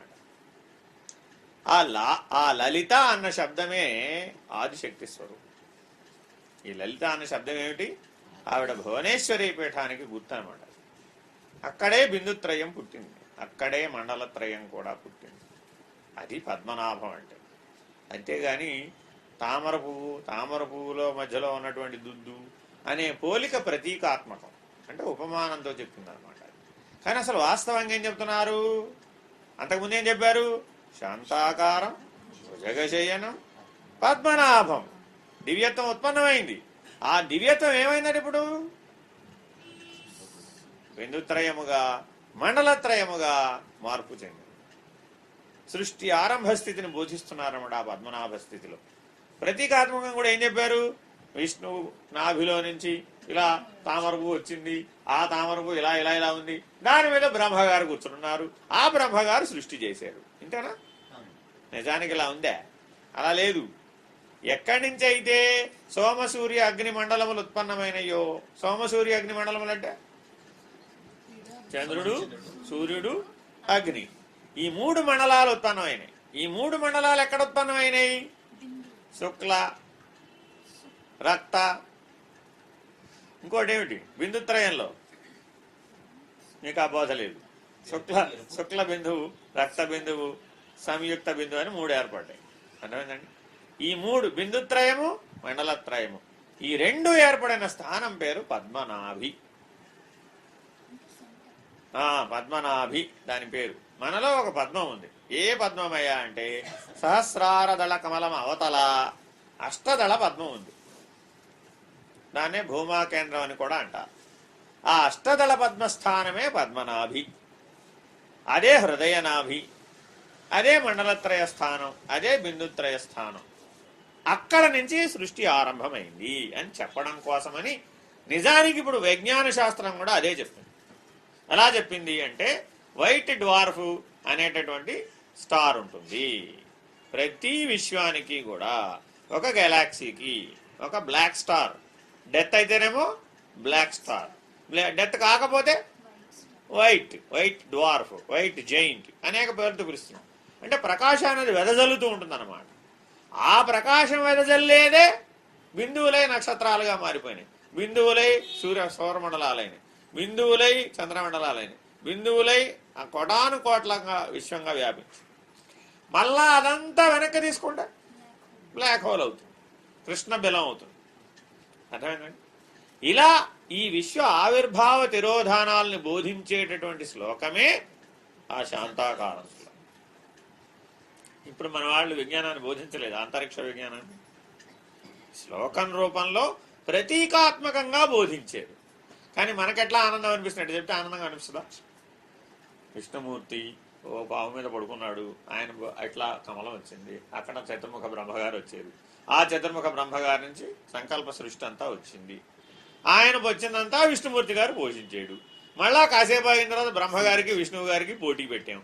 అంటే మనుషుల మధ్య ఏ రకమైన పాత్రోచిత కల్పితాలు ఉన్నాయో దీన్నే దివ్యత్వానికి కూడా అప్లై చేసి సగుణ సాకార రూప పద్ధతిలో, రూపనామాల పద్ధతిలో ఆవేశాలు మనకెట్టా ఉన్నాయి వాళ్ళకు కూడా అవే ముడేసి కలేసి చెప్తే తప్ప ఆనందపడే లక్షణం లేదనమాట. ఇది ఎటువంటి లక్షణం? ఇది చిన్న పిల్లలు 5 ఏళ్ల పిల్లలకి ఏమిటండి అది ఏదో కథలు చెప్పారు, ఏమిటవి?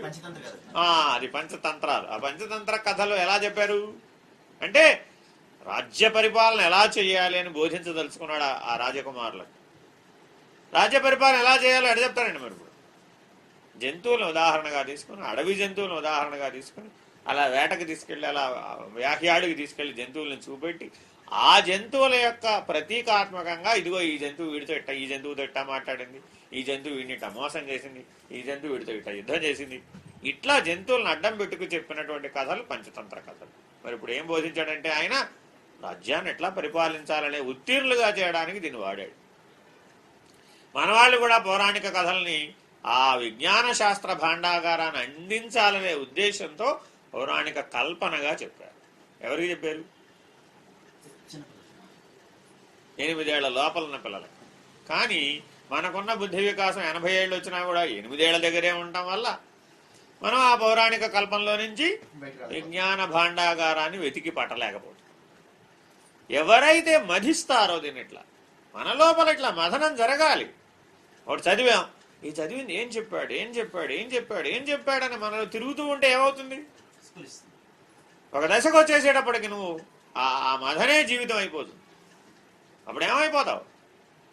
నీకు ఆ క్షీరసాగర మథనానికి భేదం లేదు. ఇదే క్షీరసాగర మథనం అంటే నీ లోపలున్న దైవీ లక్షణాలు, నీ లోపలున్న ఆసురీ లక్షణాల మధ్య యుద్ధం జరిగింది, ఆ మథనం జరిగింది. అప్పుడు ఏవి గెలిచినాయి? దివ్యత్వం ఆవిర్భవిస్తుంది నీలో. అప్పుడు అలా అనుభూతం అవ్వాలి మనలో. ఇలా అనుభూతమైంది ఇప్పుడు నువ్వు మర్చిపోతుందావు. కష్టపడి సంపాదించావా లేదా? ఇప్పుడు వచ్చే వరకు విడవకుండా పట్టుదలతో సంపాదించావా లేదా? సాధన చేసావా లేదా?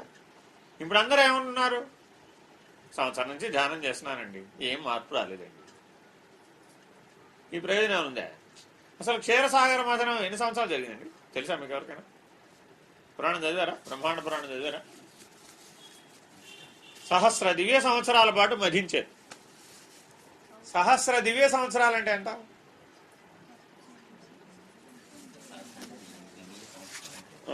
దైవీ సంవత్సరాలంటే ఎంత? మనకి సంవత్సరం ఆయనకి ఏమిటి? ఓ పగలు, మళ్ళీ ఒక రాత్రి, అంటే ఇంకో సంవత్సరం. అట్లా ఎన్ని రోజులు అవ్వాలి? అట్లా 365 రోజులు అవ్వాలి ఆయనకి సంవత్సరం అవ్వాలంటే. ఆయన సంవత్సరం అవ్వాలంటే ఎంత అవ్వాలి? మన 365 ఒక పగలండి. మన సంవత్సరం ఆయనకు ఒక పగలు, మన సంవత్సరం ఇంకో సంవత్సరం రాత్రి. అర్థమైందండి? ఇట్లా ఏమవ్వాలి? అట్లా మళ్ళా 365 అవ్వాలి ఆయనకి. అంటే ఎంత అవ్వాలి? 365 ఇంటూ 2 వేస్తే ఒక రోజు ఇంటూ 365. ఇది ఒక దివ్య సంవత్సరం. ఇటువంటి దివ్య సంవత్సరాలు 1000 సంవత్సరాలు మధించారు. సృష్టి వ్యక్తం కావడానికి అంత కష్టపడ్డారు. అదేదో ఇవాళ తలుచుకుంటే రేపొద్దున కల్లా ఉద్భవించలే. ఆ వచ్చిన విధానాన్ని ఎక్స్ప్లెయిన్ చేయడమే ఆ సృష్టి ఎలా వచ్చిందని చెప్పడం. అదేమి మనం అధ్యయనం చేయమన్నమాట. ఏమీ కూడా ఏదో వాళ్ళు ఏదో రాసుకున్నారులే, మనకి ఎందుకు అనవసరమైన గోల, దాని గురించి ఆలోచించడం, ఊరికి బదలు కొట్టుకోవడం, తలనొప్పి తెచ్చుకోవడం ఎందుకు మనం అని మన ఫీలింగ్ అన్నమాట. కాబట్టి మనం ఏదైతే బాగా అధ్యయనం చేసి మనం దాన్ని జీర్ణింపజేసుకుని ఆ సాధనగా దాన్ని దర్శించాలంటే ఎప్పుడైనా గుర్తుపెట్టుకోండి, ఏం కావాలి మీకు దర్శించాలంటే? ఆ విశ్వ చైతన్యానికి ఈ వెష్టి చైతన్యం అది ఇది ఒకే సూత్రం మీదకి రావాలి. అవునా కదా? మనలో ఉన్న ప్రాణ మనోబుద్ధులు ఒక సూత్రం మీద పనిచేస్తున్నాయి. త్రికరణములు ఒక సూత్రం మీద పనిచేయాలా వద్దా? ఇప్పుడు ఇది ఒక సూత్రం మీద పనిచేస్తే ఈ సూత్రాన్ని పట్టుకెళ్ళి దానికి తగిలించవచ్చు. అంతేనా కదా? మన దగ్గర సూత్రం ఉందా? ఇప్పుడు ఇది ముందు ఒకే సూత్రం మీద ఉన్నాయా లేదో చూసుకోవాలన్నమాట. ఒకే సూత్రం మీద ఉన్నాయో లేదో చూడాలంటే ఎట్లా చూస్తారు? ప్రాణ మనోబుద్ధులు ఒకే సూత్రం మీద ఉన్నాయి అని అలా తెలుసుకుంటారు. ఇప్పుడు ఒకే తీరుగా ఉన్నాయి, విడివిడిగా ఉన్నాయా? ఇప్పుడు విడిగా ఉన్నాయండి. ఎలా చెప్పగలను?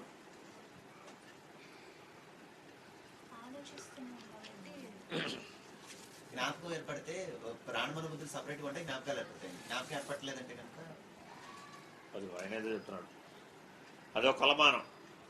అంటే ప్రాణ మనోబుద్ధులు విడివిడిగా పనిచేసినప్పుడు బలమైన జ్ఞాపకాలు ఏర్పడతాయి, ఒట్టి జ్ఞాపకాలు కావాలి. విషయ వాసన బలంతో కూడినటువంటి సంగత్వ దోషంతో కూడినటువంటి జ్ఞాపకాలు ఏర్పడతాయి. అంటే అర్థం ఏంటి?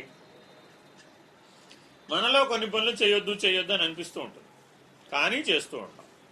అవునా కాదు? ఎవరికి వాళ్ళు ఆలోచించుకోండి. నేను అన్ని లక్షణాలే చెప్తా, ఎవరికి అప్లై చేసుకోవడం మీ పాత్ర.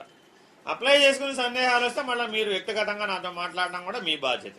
మాట్లాడకపోతే నేను చేయగలిగింది ఏం లేదు. అర్థమైందండి? కాబట్టి ఇప్పుడు ఏం చేయాలి? అసలు సంగత్వ దోషం ఎక్కడ ఏర్పడుతుందయ్యా అంటే ఈ మూడు విడివిడిగా పనిచేయడంలోనే విషయ సంగత్వం ఏర్పడుతుంది అనమాట. ఆ సంగత్వ దోషం వల్లనే జీవుడు ఏర్పడుతున్నాడు. ఏమిటయ్యా దీనికి గుర్తంటే మన లోపల కొన్ని పనులు చేయవద్దు, ఇది అధర్మం, ఇది పనికిరాదు, ఇది మంచిది కాదు అని మనకు తెలుసు. అర్థమైందండి? కానీ బలవత్తరమై చేస్తాం. ఏం చేస్తామండి? బలహీనమై చేస్తాం, పట్టుకోలేకపోయాం, ఇంద్రియ నిగ్రహం లేదు అని చేస్తాం అన్నమాట. అదొక భాగం. కొన్ని కంపల్సరీగా ఇవి మంచి పనులు చేసి తీరాలి, సాధించాలి అని కూడా తెలుసు, కానీ అవి చెయ్యం. మన బుద్ధికి రెండు లక్షణాలు ఉన్నాయి. ఏమిటి? చేయకూడదు చేయకూడదు చేయకూడదు చేయకూడదు అని తెలుసు, కానీ బలవత్తరమై చేస్తాం. అది ఒక భాగం. రెండో పద్ధతి ఏమిటి?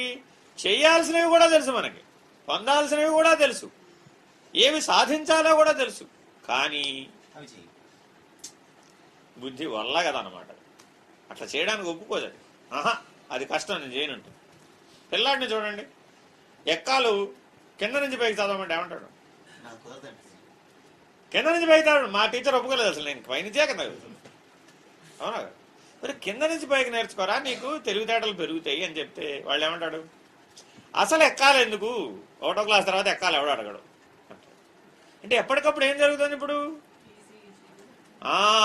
Easy way of living, easy going nature అంటాం దీన్ని. మామూలుగా చెప్తే కప్ప దాటు పద్ధతి. సాధ్యమైనంత వరకు ఎలా తప్పించుకుందాం. ఎక్కడ తప్పించుకుంటావు? ప్రసవ వేదంలో తప్పించుకున్నావా, మరణ వేదంలో తప్పించుకుంటావా? సృష్టి ధర్మంలో తప్పించుకోవడం అనే బిజినెస్ లేదు, దాట వేయడం కూడా అసలు లేదు. ఎందుకని? అవి రెండు తమోగుణ ధర్మాలు, అవి సాధ్యపడవు. తాత్కాలికమైనటువంటి ఉపశాంతిని కలగజేసినట్టు కనబడతాయి, కానీ శాశ్వతమైన సమస్యను తీసుకొచ్చి ఎదుర్కొండా పెడతాయి. అప్పుడేం చేస్తావు? అప్పుడు బోన్లో పడతావు. అదేనండి, ఏవైతే మనం జీవితంలో దాట వేస్తూ వచ్చామో అవన్నీ ఏమవుతాయి? ఎక్కడికి పోవు, నీ లోపలే నిక్షిప్తమై ఉంటాయి. ఒక బలహీన క్షణంలో అవే నీ ఎదురుకుండా వచ్చి కూర్చుంటాయి. అన్నీ ఒకేసారి పరిష్కరించాలి. అప్పుడు ఒక్కొక్కటి పరిష్కరించవలసింది పోయి ఆ సమయం కూడి వచ్చేసినప్పుడు ఏమవుతాయి? అన్నీ ఒకసారి వచ్చేస్తాయి. చాలా మంది ఏమంటారు, అన్ని సమస్యలు ఒకసారే వచ్చేసినాయండి అంటాడు. ఎక్కడి నుంచి వచ్చేయండి అది? కానీ ఆకాశం నుంచి ఊడిపడ్డాయా? ఏం ఊడిపడలే. మనమే ఏం చేసామండి? దాట వేసామన్నమాట. దానికి తగినట్టుగా మారలే, తగిన సాధనని పెంచుకోలే, తగిన కష్టం చేయడానికి ఒప్పుకోలే, తగినటువంటి వికాసాన్ని పొందలే, తగిన అధ్యయనం చేయలేదు, తగిన గురువుని వెతకలేదు, తగిన ఆశ్రయాన్ని పొందలేదు, తగినటువంటి ఏకీకృతమైన సమన్వయ విధానాన్ని, క్షమతని సంపాదించలేదు. తద్వారా ఏమైంది? ఒక సందర్భం వచ్చేసేటప్పటికి అన్నీ ఎదుర్కొని వచ్చేస్తాయి.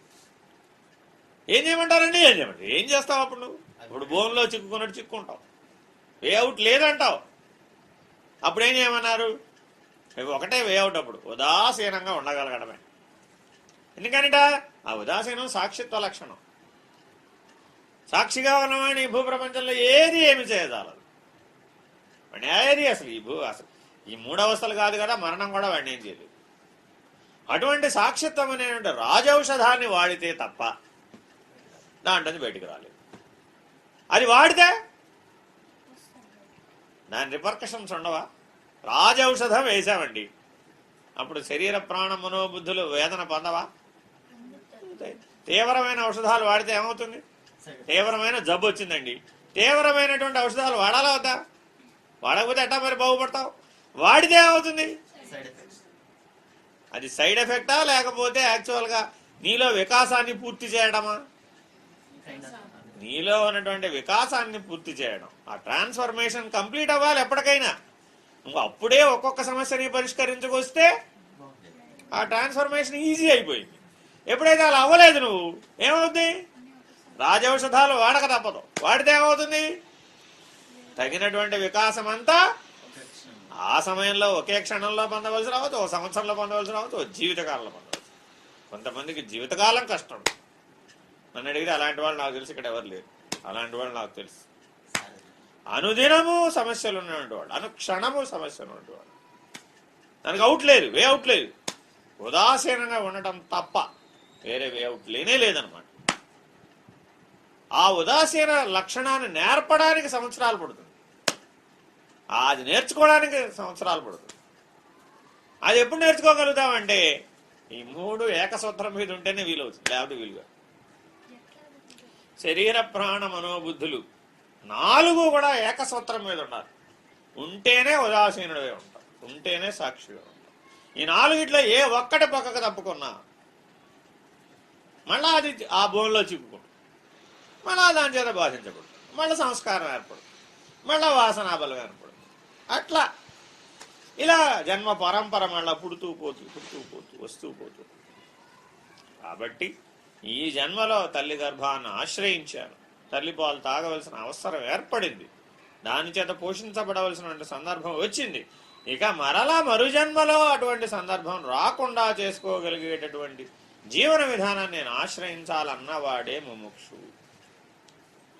అటువంటి మోక్షేచ్ఛ, తీవ్రమైనటువంటి మోక్షేచ్ఛ కలగాలి అంటే ప్రాథమికమైనటువంటి ప్లాట్ఫారం ఏమిటి? ఈ 4 ఏకసూత్రం మీద ఉండాలి. ఆ క్షమతను సంపాదించాలి, ఎంత కష్టపడైనా సంపాదించాలి. చెడిపోవడానికి ఒక్క జన్మ చాలు. ఈ ఏకసూత్రంగా ఉన్నది చెడగొట్టుకోవడానికి ఒక జన్మ చాలు. గట్టిగా మాట్లాడితే 1 సంవత్సరం కూడా చాలు. చెడిపోయిన దాన్ని మళ్ళీ బాగు చేయాలంటే 101 జన్మలు పడుతుంది అంటాడు వశిష్ఠుడు, యోగ వాసిష్ఠుడు. ఈ త్రికరణ శుద్ధిని గనక ఎవరైతే కోరి చెడగొట్టుకునే వాళ్ళందరూ ఎక్కువ మంది ఉన్న చోట కలియుగం. కలియుగం అంటే వేరే ఏమి లేదు. ఎంత ఎక్కువ మంది జనాభా కోరి త్రికరణ శుద్ధిని మానవులు, అంటే మానవుడు సహజంగా త్రికరణ శుద్ధిలో పుట్టాడు, ఈ మానవ ఉపాధిలో సహజంగా ఉన్నది. కానీ మనం ఏం చేశాం? విషయ సంగత్వ దోషం చేత, ఆ ఆకర్షణ బలం చేత ఈ ఏకసూత్రమై ఉన్నటువంటి శరీర ప్రాణ మనోబుద్ధులు పక్కకు పోయి. ఒకటి గుర్తుపెట్టుకోండి, విషయ సంగత్వంలో ప్రియ అప్రియాలు 2 ఉన్నాయి. ఒక్క ప్రియమే కాదు, అప్రియం కూడా ఉంది. నాకు ఇది నచ్చదండి, కటువుగా చెప్తావు. ఏం లలితంగా చెప్పలేవు ఆ మాట? చెప్పవచ్చు కానీ చెప్పం. ఎందుకని? స్వభావం, గుణధర్మం. అంతేనా కాదా? వేరే ఇంకేమైనా ఉందా? అట్లా ఎప్పుడైతే నువ్వు ఆయా ప్రియ అప్రియాలకు నువ్వు ఎప్పుడైతే సంగత్వ దోషానికి లోనయ్యావో ఏమవుతావు? ఈ ఏకసూత్రం కాస్తా మీరందరూ ధ్యానం చేసేటప్పుడు, నిద్రపోయేటప్పుడు కళలు కానీ ఇతరత్ర ఎట్సెట్రాలు కానీ ఎక్కడి నుంచి ఉత్పన్నం అవుతున్నాయి? ఈ సూత్రబద్ధం కానటువంటి మనోబుద్ధుల యొక్క వ్యవహార శైలిని గాఢ నిద్రావస్థలో నువ్వు మునగాలి అంటే అది సూత్రబద్ధం అయితేనే మునుగుతుంది, లేకపోతే మునగదు. నువ్వు గాఢ నిద్రావస్థలో పడిపోయే ముందు ఈ శరీర ప్రాణ మనోబుద్ధులన్నీ ఆ కళల రూపంలో వ్యవహరించి అనుభూతమై అక్కడ నువ్వు పొందవలసినటువంటి ప్రియ అప్రియాలను పొంది మళ్ళీ సూత్రబద్ధం అయిపోతుంది. అప్పుడు మునిగిపోతాం సుషుప్తి అవస్థలో. అర్థమైందండి? అందువల్ల నీకు సుషుప్తి అవస్థ సుఖంగా ఉంది. మొన్న ఎవరో నన్ను ప్రశ్న అడిగారు, అక్కడ సుషుప్తి అవస్థలో ఉంటే ఇక్కడ మెలకువలో ఎలా ఉంటావండి? ఇప్పుడు ఆ సుషుప్తి అవస్థలో ఎలా ఉన్నావు? ఈ 4 ఏకసూత్రమే ఉన్నాయి కాబట్టి సర్వజీవులు సుషుప్తి అవస్థలో ఆనందమయ కోశంలో ఉన్నాయి. సహజంగా ఆనందాన్ని అనుభవిస్తున్నాయి, ఏ అసహజత్వం లేదు అక్కడ. జ్ఞాతగా సహజంగా ఆనందమయ కోశంలో ఆనందాన్ని అనుభవిస్తున్నాయి. అదే ఏకసూత్రబద్ధం మెలకువలో చేస్తే అసలు ముందు నీకు ఆ లక్ష్యం పొందాలనే బలం ఉంటే అదే వస్తుంది. పలక బలము మటుకుని అక్షరం నేర్చుకోవాలండి. ఎలా అంటే వస్తా. ఏం చేయాలి? అలగా బలపం దగ్గర పెట్టుకుని ఓ గురువుని ఎత్తుకుని వాడి దగ్గర ఉండి వాడు చెయ్యట్టుకుని దిద్దిస్తే ఆ దిద్దే వంకర్లన్నీ వస్తాయి. ఏబిసిడీలు అన్ని వంకర్లు ఉండవు, మన అకారం నుంచి క్షకారం వరకు ఉన్న వంకర్లు. అవునా కాదా? ఎందుకు అలా పెట్టారు? వాళ్ళలాగా ఫ్రీగా రాయొచ్చు కదా. కష్టపడకుండా నేర్చుకున్న విద్య సరి అయిన కాలంలో అక్కరకు రాదు. అర్థమైందండి? అవన్నీ మన కోసం సృష్టించబడిన పాత్రలు అవి. అర్థమైందండి? కాబట్టి కష్టపడి నేర్చుకున్న విద్య నీ సొంతం, అది. అర్థమైందండి? అయాచితంగా వచ్చింది, అప్పుడేం చేస్తావు? దానికి విలువ తెలియదుగా నీకు, ఎక్కడో పారేసుకుంటాం. అర్థమైందండి? కోహినూరు డైమండ్ని పేపర్ వెయిట్గా వాడుకుంటాం, ఎందుకంటే విలువ తెలియదుగా. కాబట్టి ఇప్పుడు అందరూ ఈ శరీర ప్రాణ మనోబుద్ధులనే ఈ సూత్ర వ్యవస్థని సక్రమమైనటువంటి పద్ధతిలో మీరు క్షమత, ఇది క్షమత అంటే. అసలు నిజానికి క్షమత అంటే అర్థం ఇది. అర్థమైందండి? అంటే ఎప్పుడు ఒకే లక్ష్యం మీద పనిచేయాలి, ఎప్పుడు ఒకే తీరుగా ఉండాలి, పక్కకు పోకూడదు. ఇది ఆ సంగత్వ దోషంలోకి పోకూడదు. ఎక్కడ ఉండమంటే అక్కడ ఉండాలి, ఎక్కడ పని చేయమంటే అక్కడే పని చేయాలి. అంతేనా కాదు? అలా కట్టువేసేటటువంటి సాధనలు చేయాలి, ఏకసూత్రబద్ధమయ్యేటటువంటి పద్ధతిగా చేయాలి. ధ్యానం అంటే అర్థం అదే. ధ్యానం అంటే ఏదో కాదు, ఆకాశం అంతా ఆలోచించడానికి ఏమి లేదు. నాలుగింటిని ఒకే లైన్లో ఉంచగలగడమే ధ్యానం. ఇది ధ్యానానికి సరి అయినటువంటి సూత్రం. ఎవరైతే ఇలా ఉంచారో, ఇప్పుడు నీ చేతిలో ఒక అస్త్రం సిద్ధంగా ఉంది. ఇప్పుడు ఈ నాలుగు కూడా ఏ రూపాన్ని పొందినాయి? ఇలా ఉండటం వల్ల ఒక సాధనంగా మారినాయి, ఒక పనిముట్టుగా మారినాయి, ఒక అస్త్రంగా మారినాయి. ఈ అస్త్రానికి మంత్రశక్తిని జోడిస్తే దివ్యత్వాన్ని పొందుతుంది. త్రిపురాసుర సంహారం చేయాలి అంటే ఆయన అస్త్రాన్ని ప్రయోగించడం లేదు. ఏమిటది? ఎవరా త్రిపురాసురులు? మనమే. మూడవస్థలలో వాళ్ళు సూర్యుడికి అడ్డం వచ్చేవాళ్ళు, సూర్య గమనానికి అడ్డం వచ్చిన వాళ్ళు త్రిశురులు, త్రిపురాసురులు. ఇద్దరు ఉన్నారు పురాణాలు. వీళ్ళందరూ పాపం ఆ ప్రతీకాత్మక బోధ మనకు అర్థం అవుతుందని అలా చెప్పారు. మనకేమో అది ఆ తెలివి లేదు, అది అర్థం కావట్లేదు. ఆ మెలకువ కళా నిద్రలలో ఈ సూత్రబద్ధత చెడిపోతోంది అని అర్థం. అవే త్రిపురాలండి, వేరే ఇంకేమి లేవు. ఈ మెలకువ కళా నిద్రలలో ఈ సూత్రబద్ధత చెడిపోకుండా గనక మనం నిలబెట్టుకోగలిగినట్లయితే ఏమైనప్పుడు ఆ సుషుప్త్యావస్థలో ఏ ఆనందమయ కోశ పరిధిలో ఆనందాన్ని పరిమితంగా జ్ఞాతని తెలుసుకోవడానికి అవకాశం లేకుండా, చైతన్యం అనే ఎరుకని పొందడానికి అవకాశం లేకుండా అనుభవిస్తున్నావు, అదే చైతన్య స్ఫూర్తిని మెలకువలో ఎరుకతో అనుభవిస్తాం. ఇది దీని ప్రయోజనం. అర్థమేనండి? ఈ మూడవస్థలు అనేటువంటి త్రిపురాసుర సంహారం గనక జరిగినట్లయితే, ఈ త్రిపుటిని గనక కలిపేసినట్లయితే, సంహారం అంటే తల తరగటం కాదు, మూడింటిని ఏకం చేయడం అని అర్థం. హారము సంహారము, ఎక్కడ మొదలైంది అక్కడికి తీసుకొచ్చి కలపడం అని అర్థం. కాబట్టి మనకి ప్రాథమికంగా మన లక్షణం ఏమిటి? ఆనంద లక్షణం, ఆనంద స్వరూపుడు. ఈ ఆనంద లక్షణాన్ని ఎప్పుడు అనుభవిస్తున్నావు? కేవల సుషుప్త్యావస్థలో ఎరుక లేకుండా అనుభవిస్తున్నావు. దాన్ని సాక్షిత్వంతో మూడవస్థల్లోనూ గనక అనుభవించే స్థితికి గనక నువ్వు తేగలిగితే, అప్పుడు నువ్వెవరివి? నీవే శివుడవు. అది శివస్వరూపం అంటే అర్థం. అప్పుడు నీ స్వరూపం ఏమిటి? ఆనందమే నీ స్వరూపం. క్రమేపీ ఆనంద లక్షణం నుంచి సచ్చిదానంద లక్షణానికి ఎదుగుతాం. ఎందుకని? ఆనందమయ కోశ పరిధిల నుంచి బయటకు వచ్చేసేవు కాబట్టి. అర్థమైందండి? ఎవరికైతే ఇవి ఆ ఏకసూత్రంగా పనిచేయలేదు, ఎవరికైతే ఇంకా విషయ వాసనా బలం చేత పక్కకి పోతూ ఉన్నాయో, ఏవైతే కూడదన్నా కూడా చేయడానికి అది ఇచ్చగిస్తోందో, పొందాలని చెప్పినా పొందకుండా ఉంటుందో, ఈ వైకల్యమైనటువంటి బుద్ధిని ఎవరైతే స్వాధీనపరుచుకోగలుగుతున్నారో వాడికి ఇంద్రియ నిగ్రహం ఉన్నట్టు. ఎవరికైతే ఈ ప్రపంచం మీద ఇటువంటి రాగద్వేషములు లేనటువంటి భావనలు కలిగినాయో వాడు వైరాగ్య సంపన్నుడు. ప్రియాప్రియములు లేవు వాడికి, కేవల సాక్షిత్వమే. వాడికి ఇంకేం కనపడవు, పాత్రలు కనపడవు, పాత్రోచితములు కనపడవు, ధర్మాధర్మములు కనపడవు. సర్వద్వంద్వములు వైరాగ్యం అనే అగ్నిలో దగ్ధమైపోయినాయి. వాడికి కేవల సాక్షిత్వం తప్ప, కేవల శివస్వరూపం తప్ప అన్యం కనపడదు వాడికి. అందుకే జీవన్ముక్తులు కొందరు లలితంగాను, కొందరు కఠిన స్వరూపులుగాను, కొందరు కఠినాది కఠిన స్వరూపులుగాను, కొందరు కోప స్వభావులుగాను, కొందరు దయా స్వభావులుగాను ఆయా జీవన్ముక్త స్థితిని పొందినటువంటి స్థితిని బట్టి వాళ్ళు అలా ఉంటారు. వాళ్ళు ఇలాగే ఉండాలని నియమం లేదు. దుర్వాసుడు కూడా జీవన్ముక్తుడే, పరిపూర్ణ జ్ఞానం. మరి దుర్వాసుడు మనందరం దేనికి వాడుకుంటాం ఉపమానం? ముక్కోపి అంటారు మీరు. నేనేమంటానంటే ఆయన పరిపూర్ణ జ్ఞాని, జన్మరాహిత్యం పొందినటువంటి మహానుభావుడు దుర్వాసుడు. మరి ఆ మహానుభావుడిని భౌతిక జీవనంలో మనం దేనికి ఉపమానంగా వాడుతున్నాం? ఎట్లా అయితే సముద్రం వల్ల నీకేమిటయ్యా ప్రయోజనం అంటే మధ్యలో ఉప్పు కలుపుకోవడానికి సముద్రం పనికొచ్చిందండి అన్నట్టుగా ఉంది. ఎందుకని భౌతికం చేత మనం సంతృప్తి చెందుతున్నాం. అక్కడ దోషం లేదు. అనంతమైనటువంటి విశ్వ చైతన్య స్థితిని దాటినటువంటి మహానుభావులు వాళ్ళంతా కూడా. విశ్వమే లేదన్న స్థితిలో ఉన్నటువంటి వాళ్ళు.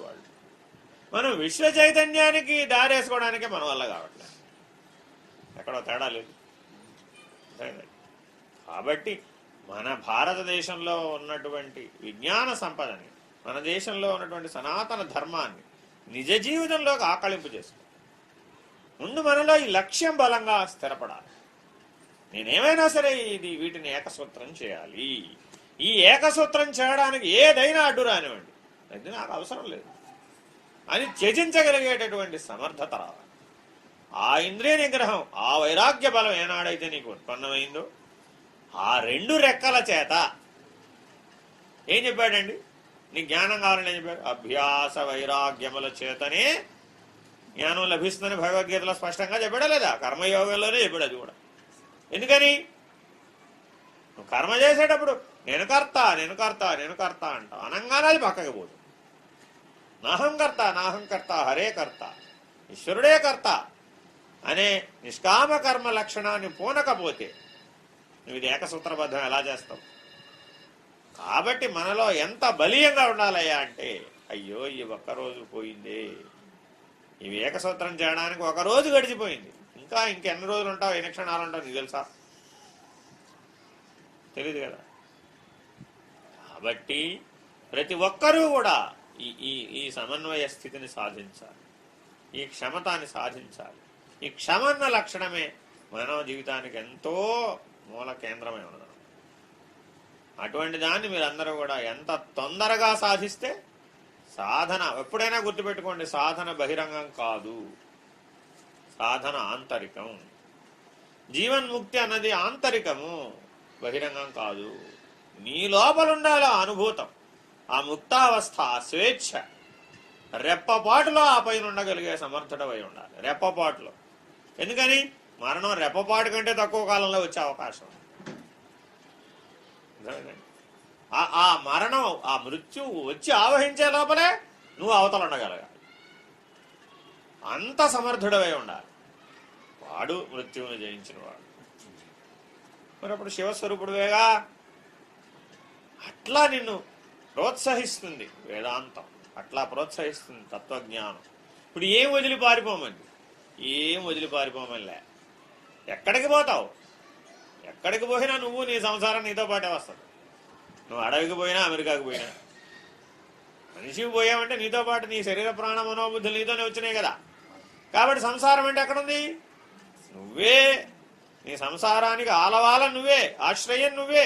నీ జనన మరణాలకు ఆశ్రయం నువ్వే, నీ సుఖదుఖాలకు ఆశ్రయం నువ్వే, నీ ప్రియ అప్రియాలకు ఆశ్రయం నువ్వే. నీలో ఉన్న గుణధర్మాలే అలా ప్రతిబింబిస్తుంది. ఈ సత్యాన్ని గ్రహించి వెనక్కి తీసుకుని ఆ వెనక్కి తీసుకోవడం రావాలి. తాబేలును ఉపమానం ఎందుకు చెప్తున్నారు? ఏదైనా తేడా రాగానే అలా దేన్ని తీసుకోవాలి? ఇప్పుడు బుద్ధిని. ఎందుకని? అది ఆ ఇంద్రియాలలో కల్లా రాజు. ఆ బుద్ధిని ఏకసూత్రబద్ధంలోకి వెనక్కి తీసుకోవడం వచ్చిన వాడు ఏం చేస్తాడు? స్వాధీనం అయిపోయినాయి అన్నీ. అలా ఉండంటే అలా ఉంటుంది, అంతే. ఇలా పో అంటే పోతుంది. ఇప్పుడు వెళ్ళి నువ్వు అక్కడికి వెళ్ళి అదిగో ఆ విషయాన్ని తెలుసుకో అంటే ఇక్కడుండే తెలుసుకుంటు. ఎక్కడో గురువు ఉన్నవాడు ఎక్కడో ఉన్న శిష్యుడికి ఎలా సహాయం చేస్తాడు? వాళ్ళిద్దరి మధ్య కనెక్షన్ ఏమిటి? అలా సహాయం పొందిన వారు లేరా? అలా జ్ఞానం పొందిన వారు లేరా? ఎలా పొందారు మరి? విశ్వ చైతన్యమే వాళ్ళిద్దరి మధ్య వారధి ఎవరు? వైర్లెస్. ఈనాడు మాట్లాడుతున్నట్టు వైఫై, ఆనాడు వాళ్ళకి భూమండలం అంతా ఉంది వాళ్ళకి. మన వైఫై కాసేపే, ఇక్కడితో దవతలకు వెళ్తే కనపడదు అది. మళ్ళీ ఈనాడు మాట్లాడుతున్న ఇంటర్నెట్ వ్యవస్థ వాళ్ళకి ఆనాడే ఉంది. ఎక్కడో పిలిస్తే ఎక్కడో పలుకుతాడు వాడు, అక్కడ లేడు కదా. మరి వాళ్ళ శరీర ప్రాణ మనోబుద్ధులు ఎటువంటి ఎలక్ట్రానిక్ టవర్స్ అవి, ఎంతటి కెపాసిటీ ఉంది వాటికి. భూమండలం మీద ఎవరు పిలిచినా పలకగలిగేటటువంటి కెపాసిటీ ఉన్నటువంటి ఎలక్ట్రానిక్ టవర్స్ అవి. మరి ఇవేగా మనలో లేవా? ఎలక్ట్రాన్లు, ప్రోటాన్లు, న్యూట్రాన్లు, అణువులు లేవా? యాటం లేదా? మాలిక్యూల్స్ లేవా? ఎందుకని వాడిని మనం అయనైజ్ చేయలేకపోయాం? ఎందుకు వాడిని మనం ప్రిపేర్ చేయలేకపోతున్నాం? ఆ ప్రిపేర్ చేయడం జపం, ఆ ప్రిపేర్ అయనైజ్ చేయడం ధ్యానం, ఆ అయనైజేషన్ని ఎక్స్ప్లోడ్ అయ్యేట్టు చేయడం, విశ్వ చైతన్యంతో అనుబంధపడేట్టు చేయడం యోగం. ఆ అనుసంధాన ప్రక్రియ యోగం, ప్రిపరేటివ్ ప్రక్రియ జపం, తపం, ధ్యానం. తపింపజేయాలి నువ్వు అట్లా. వాటిని విషయాల వైపు పోనిస్తూ ఉంటే ఇంకా తపస్సు ఎక్కడ ఉంటుంది? లడ్డూ తిందామా, జాంగ్రీ తిందామా, ఇంకా ప్రయోజనం. ఇట్లా అన్ని జ్ఞానేంద్రియాలు, కర్మేంద్రియాలు ఆ బుద్ధి అనేవండి ఇంద్రియం చేతనే పనిచేస్తున్నాయి. కానీ ఏనుగుని మామిడివాడు ఎట్లా లొంగ తీసుకున్నాడు? అంతేనా కదా? దానికి ఎక్కడ బలహీనమో తెలుసుకుని అక్కడ కొట్టాడు. ఒకసారే కొట్టాడు, ఇంకోసారి కొట్టటేక కింద నిలబడి అంకుశాన్ని చూపెట్టాడు. చూపెట్టగానే దానికి ఏం గుర్తొచ్చింది? ఆ తీవ్రమైన తలపోటు గుర్తొచ్చింది. ఆ తీవ్రమైన తలపోటు గుర్తుకొచ్చి కూర్చోమంటే కూర్చుంది, లేవ. ఏనుగులు లొంగ తీసుకున్నటువంటి మావటి వాని వల్ల నీ బుద్ధిని నువ్వు అలాగా లొంగ తీసుకో. దాని బలహీనత ఎక్కడుందో తెలుసుకో, అక్కడ కొట్టవేదాన్ని దెబ్బ. ఒక్కసారి దాన్ని ఎదిరించు, ఒక్కసారి దాన్ని స్వాధీనపరుచుకో. అది నీ చెప్పు చేతల్లోకి వస్తే నీకు ఎంత స్వేచ్ఛ ఉందో అప్పుడు తెలుస్తుంది. దాని చెప్పు చేతలో నువ్వు ఉన్నావు కాబట్టి నీకు ఇప్పుడు ఆ స్వేచ్ఛ యొక్క విలువ తెలియడం లేదు. పైగా అది ఎట్లా ఆడమన్నవాడల్లా ఆడి తగాదాలు కొని తెచ్చుకుని, సమస్యలు పెంచుకుని, వైరుధ్యాలు పెంచుకుని, ప్రియాప్రియములకు లొంగి, ద్వంద్వాలకు లొంగి, సకల జీవరాశులతో రుణానుబంధాన్ని బాగా పెంచుకొని, ఈ జన్మలో అత్తగారో, మరు జన్మలో మొగుడో, లేకపోతే మరు జన్మలో అబ్బాయో, మనలో ఉన్న రాగద్వేషాలే ఆయా పాత్రోచితమైన జీవులు అవుతున్నాయి. ఎక్కడి నుంచి వచ్చారు వీళ్ళంతా? వీళ్ళతోనే కలిసి ఎందుకు జీవించవలసి వచ్చింది? వాళ్ళందరూ ఈశ్వర ప్రతినిధులు. నువ్వు ఎక్కడ దారి తప్పావో చూపెట్టే దీపపు సమ్మెలు. వాళ్ళందరూ కూడా గైడ్ పోస్టులు. ఇది విజయవాడ పోతుంది, ఇది హైదరాబాద్ పోతుంది, ఒక గైడ్ పోస్ట్ ఉంటేనే మనకు తెలిసేది. అట్లాగే నువ్వు ఈ త్రికరణ శుద్ధి నుంచి, ఆ సాక్షిత్వం నుంచి, ఆ పొందవలసిన జ్ఞానం నుంచి, ఆ తీవ్ర మోక్షేచ్ఛ నుంచి, ఆ జీవన్ముక్తావస్థ అనే లక్ష్యం నుంచి ఎక్కడ పక్కకు తప్పుకుపోయావో చెప్పేటటువంటి ఆ జీవులు వాళ్ళందరూ గైడ్ పోస్టులు. వాడు ఎక్కడి నుంచి వచ్చాడు? అమ్మ పంపించింది. ఈశ్వరుణ్ణి చూపెట్టే మార్గం అమ్మదే. ప్రకృతి యొక్క కృప అంటే, గురు కృప అంటే ఏమిటి? ఆయా వ్యతిరేక లక్షణాలను జీవులతో నువ్వు కలిసేట్టుగా చేస్తా, జీవించేట్టుగా చేస్తా. వ్యతిరేక పరిస్థితులలో, నువ్వు వేదనాభరితమైనటువంటి స్థితులలో నువ్వు ఉదాసీనంగా ఉండి ఎలా ఎదుగుతావో చూస్తా. ఆ ఉదాసీన లక్షణంతో నువ్వు సాక్షిత్వంలోకి ఎలా వస్తావో సహాయం చేస్తా. అది కదా నిజమైన సాధన, అది కదా నిజమైనటువంటి తత్వజ్ఞానం, అది కదా నిజమైన సాంఖ్య విచారణ. ఆలోచించి చూడండి. పంచీకరణంతా ఇక్కడ ఇలాగలా మనం వాడవలసింది. అందుకు కదా అసలు అంతసేపు ఆ పంచీకరణాన్ని నేర్పడానికి వాళ్ళు ప్రయత్నం చేసింది. 600 పేజీల వివేక చూడమని ఎన్నిసార్లు తిరిగిపోయి చదివినా కూడా దాన్ని నిజ జీవితంలో అప్లై చేయడం రాకపోతే ప్రయోజనం ఉందా? ఇప్పుడు వివేక చూడమని ఎన్నిసార్లు తిరగేసేసి ఉంటారు, తిరగా మరగా. నేను ఒకసారి కూడా చదవలేదు. అర్థమైందండి? కాకపోతే ఒకటి గుర్తుపెట్టుకోవాలి, సారాంశాన్ని మనం గ్రహించాలి. అనుక్షణము దానికోసం వెంపర్లాడాలండి. ఆ వెంపర్లాడ రానంత వరకు సాధన ముందుకు సాగదు. నిరంతరాయంగా నేను దీన్నే ఎందుకు నేను దీన్నే చేస్తాను అనే పట్టుదల, ఆ సింహ హృదయం మీలో రానంత వరకు మీరు దాన్ని అధిగమించలేరు. ఎందుకని? అది భౌతికం కాదు, ఎప్పుడు వస్తుందో తెలియదు, నీ లోపలే ఉంటది. నువ్వు ఎప్పుడు బలహీనంగా ఉన్నావో చూసి మాటు వేసి దెబ్బ కొడుతుంది. అది వ్యాఘ్రరాజ్యం, అది సింహం కాదు, పులి. మాటు నుండి దెబ్బ కొడుతుంది. ఎప్పుడు ఏమరపాటుగా ఉంటావో వస్తుంది చూసి తాక్కన ముందుకు వచ్చేస్తాం. ఇంకా అంతే, వెలవెల్లాడిపోతాం అంతే. అప్పటి వరకు ఎన్ని పాఠాలు చెప్పినా దాని ముందు ఏ లాభం. తినొద్దు తినొద్దు తినొద్దు తినొద్దు తినొద్దు తినొద్దు తినేస్ అయిపోయి గోవింద నారాయణ. మళ్ళా మొదలే కథ, మళ్ళా మన పోరాటం, మన వెంపర్లాటం, మళ్ళా 104 జ్వరం వచ్చేదాకా పోరాడాల్సింది. ఆ సమయ సందర్భం పరీక్షా సమయం వచ్చేంత వరకు దానికోసం పోరాడాలి. మళ్ళా పరీక్షా సమయం వచ్చేటప్పటికి మన పక్కనే అది పనిచేస్తుంది.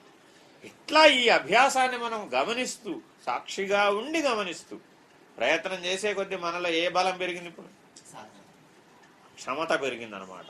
తద్వారా నువ్వు ఇదే మార్గంలో వస్తున్నావని నేను గ్రహించా. ఆ గ్రహింపు శక్తి రాగానే ఏమైపోయిందిగా, నీ విషయం నాకు అర్థమైపోయింది. ముందు నువ్వు మేల్కొంటావు. ముందు నువ్వు మేల్కోగానే ఏమైపోతావు? ఆ సంస్కార బలం, ఆ వాసనా బలం, ఆ విషయాలు, ఆ యొక్క ఆకర్షణ బలం, ఆ యొక్క అవన్నీ ప్రేరేపణ పొందుతూ ఉండగానే నువ్వు ముందే మేల్కొని గ్రహిస్తావు. గ్రహించి ఇప్పుడు చేస్తా నా తపస్సు, నా సాధన. నీకు యువతల త్రాసులో యువతలు పడతాడు. యువతలేమో ఇవి ఉంటాయి. యువతల మన తపస్సు, మన సాధన, మన బలం, మన గురుకృప, మన ఆర్తి, మన వేడుకోలు అన్ని సమస్త శక్తులు వడ్డేస్తాయి. అప్పుడు ఏమవుతుంది? నీ ఓటిటి పడంగానే దాని బలం తగ్గిపోయింది. నీ ఓటు ఇటేయడం ఉంటే ఇడిపోయిపో. అర్థమైంది? నీ ఓటే అక్కడ ప్రధానం. ఆఖరి ఓటు నీదే. ఏది ఎన్ని పెట్టినా ఇటే నువ్వు ఓటేసావు, అప్పుడేమైపోయింది? ఫినిష్డ్. అలా ఒక్కసారి జయించు జీవితంలో, ఇక నీ జోలికి రాదు అదిగా. ఎలా? ఏనుగు మావటి వానికి లొంగిన రీతి బుద్ధి, నీలో ఉన్న బుద్ధి అలా నీకు లొంగిపోతుంది. అప్పుడు నువ్వేం చేసావు? దాన్ని పదే పదే దాన్ని ఏం దెబ్బతీయక్కర్లా. ఇప్పుడు అంకుశాన్ని చూపెడితే చాలు నీకు, అంతే. అమ్మో మళ్ళా ఆ తలపోటు వచ్చేస్తారా బాబు అని వదిలేస్తాను. పిల్లవాడిని ఒక్కసారి గట్టిగా శిక్షిస్తామో లేదా చిన్నప్పుడు? ఎందుకని? వాడేదో మారాన్ చేసి గట్టిగా ఏడుస్తాడు వాడు. అది అసందర్భమై ఉంటుందన్నమాట, సందర్భోచితం కాదనమాట. అసందర్భం అన్నప్పుడు ఏం చేస్తాం? గట్టిగా శిక్షిస్తాం. ఎందుకని? బలమైన జ్ఞాపకం ఏర్పడేట్టుగా శిక్షిస్తాం.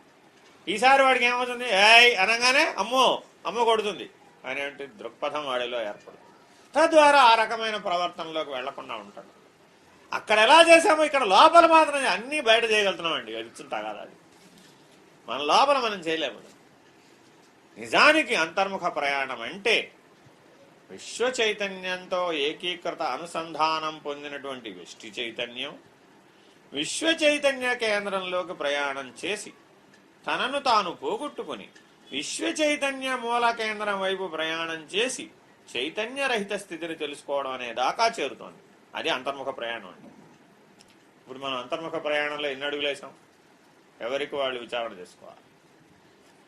నాలోనున్న వ్యష్టి చైతన్యాన్ని విశ్వ చైతన్యంతో ఏకీకృతపరిచి అనుసంధానపరిచి సదా దాని నుంచి స్ఫురణని స్ఫూర్తిని పొందుతూ దైవీ ప్రణాళిక ప్రకారం జీవిస్తూ సద్గురు స్ఫూర్తి ప్రకారం జీవిస్తూ మూడవస్థలలోనూ సాక్షిగా ఉండి ఆ యొక్క గమనాన్ని తెలుసుకుంటూ ఈ అంతర్ముఖ ప్రయాణాన్ని ఎక్కడి దాకా కొనసాగించాలి? ఈ వ్యష్టి చైతన్యం వెళ్ళి విశ్వ చైతన్య కేంద్రంలో కలిసిపోవాలి. సశరీరి అయి ఉండగా, శరీరం వదిలేసినాం కాదు, సశరీరి అయి ఉండగా నీ హృదయంలో ఆ విశ్వ చైతన్య కేంద్రం ఉత్పన్నం అవ్వాలి, మేలుకోవాలి. ఆ విశ్వ చైతన్య కేంద్ర స్థానం నుంచి నువ్వు ఈ శరీరేంద్రియ ప్రాణ మనస్సుల్ని నడపాలి. ఆ విశ్వ చైతన్య కేంద్ర స్థానం ఎరిగిన వాడవై అనంత విశ్వము చైతన్య రహిత స్థితిలో ఎలా ఉందో తెలుసుకునేటటువంటి దాకా నీ ప్రయాణం సాగాలి. ఇది అంతర్ముఖ ప్రయాణం అంటే. మరి ఈ అంతర్ముఖ ప్రయాణం అనే లక్ష్యంతో కదా అసలు వేదాంతం బోధించబడుతుంది. దాని కొరకు కదా సాంఖ్య తారక మనస్క పద్ధతిని ప్రవేశపెట్టింది. సాంఖ్యం అంటే పంచీకరణలు, ఆ పృథక్కరించడం, 5 25గా విడగొట్టడం ఎట్లాగో తెలుసుకోవడం సాంఖ్య విచారం. దాన్ని నిజ జీవితంలో ఇట్లా వినియోగించి తారక స్థితిలోకి ఎదగాలి.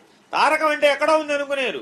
ఈ వ్యష్టి చైతన్యాన్ని ఆ విశ్వ చైతన్యంతో అనుసంధానపరచడమే తారకం అంటే. తరించుట, ఈ భూమిక నుంచి ఆ భూమికకి, ఉన్న స్థితి నుంచి ఉన్నత స్థితికి తరించుట, అదే యోగం అంటే. ఈ తారకమే యోగం, అందుకే తారక యోగం అన్నారు దాన్ని. ఎవరైతే అనంతమైనటువంటి విశ్వ చైతన్య కేంద్రంలో నిలబడి ఉండి దైవీ ప్రణాళికతో జీవిస్తూ జీవన్ముక్త అవస్థలో జీవిస్తూ అనంత విశ్వ చైతన్య రహిత స్థితిని యొక్క ఇప్పుడు ఎవరైతే తెలుసుకుంటున్నారో వాళ్ళేమో మోక్షాన్ని పొందుతున్నారు, జనన మరణ రాహిత్యాన్ని పొందుతున్నారు. అలాంటి చిట్ట చివరి గమ్యానికి చేరేటటువంటి మార్గాన్ని పొందటమే ఆ చలనరహితమైనటువంటి స్థితి, ఆ బయలన్నటువంటి స్థితి, విశ్వమే లేనటువంటి బయలన్నటువంటి స్థితిలో నిలబడి ఉండగలగటం. సశరీరి అయి, బాగా గుర్తుపెట్టుకోండి, సశరీరి అయి ఆ స్థితిని పొందగలగడం ఏదైతే ఉన్నదో అదేమో అమనస్క యోగమే. అదేమో అమనస్క యోగం. ఈ అనుసంధానపరిచి అంతర్ముఖ ప్రయాణాన్ని పూర్తి చేయడమేమో తారక యోగం. అదే భౌతికంగా కనబడుతున్నటువంటి ప్రపంచాన్ని, భౌతికంగా కనబడుతున్నటువంటి పంచకోశాలని నీకే పృథక్కరించి 5 25 తత్వాలుగా 25 యొక్క మేలు కలయికగా దైవీ శక్తి వల్ల ఇవి నడపబడుతున్నాయి అనేటువంటి పాదుని మీలో నెలకొల్పడానికి బోధించబడుతున్నదంతా కూడా సాంఖ్య విచారణ దృష్టి. ఇది సాంఖ్యయోగం. కాబట్టి ఈ సాంఖ్య తారక మనస్క పద్ధతిలో ఉన్నటువంటి ఏకసూత్రం ఏమిటి? బ్యాలెన్స్, క్షమత. పదార్థము శక్తి, చైతన్యము సృష్టి. అర్థమైందండి? భౌతికంగా చూస్తే పదార్థము శక్తి, అవతలకి వెళ్ళావు అక్కడేముంది చైతన్యం సృష్టి. అర్థమైందండి? ఇంకా అవతలకి వెళ్ళావు అక్కడేముంది ఆత్మ పరమాత్మ. రెండే ఉన్నాయి అక్కడ, ఇంక లేవుగా. ఇంకా అవతలకి వెళ్ళావు ఇవేమి లేవు.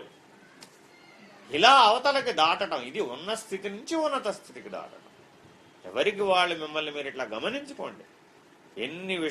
ఎంతవరకు నేను విషయాతీతంగా ఉండగలుగుతున్నాను, ఎంతవరకు నేను ఈ త్రికరణ శుద్ధిని సాధించాను, ఎంతవరకు నేను ఈ వ్యష్టి చైతన్యాన్ని ఆ విశ్వ చైతన్యంతో అనుసంధానపరచగలిగాను, ఎంతవరకు ఆ దైవీ శక్తిని, ఆ దైవీ చైతన్యాన్ని, ఆ ఈశ్వరీయమైన చైతన్యాన్ని నేను నాలో నింపుకోగలుగుతున్నాను.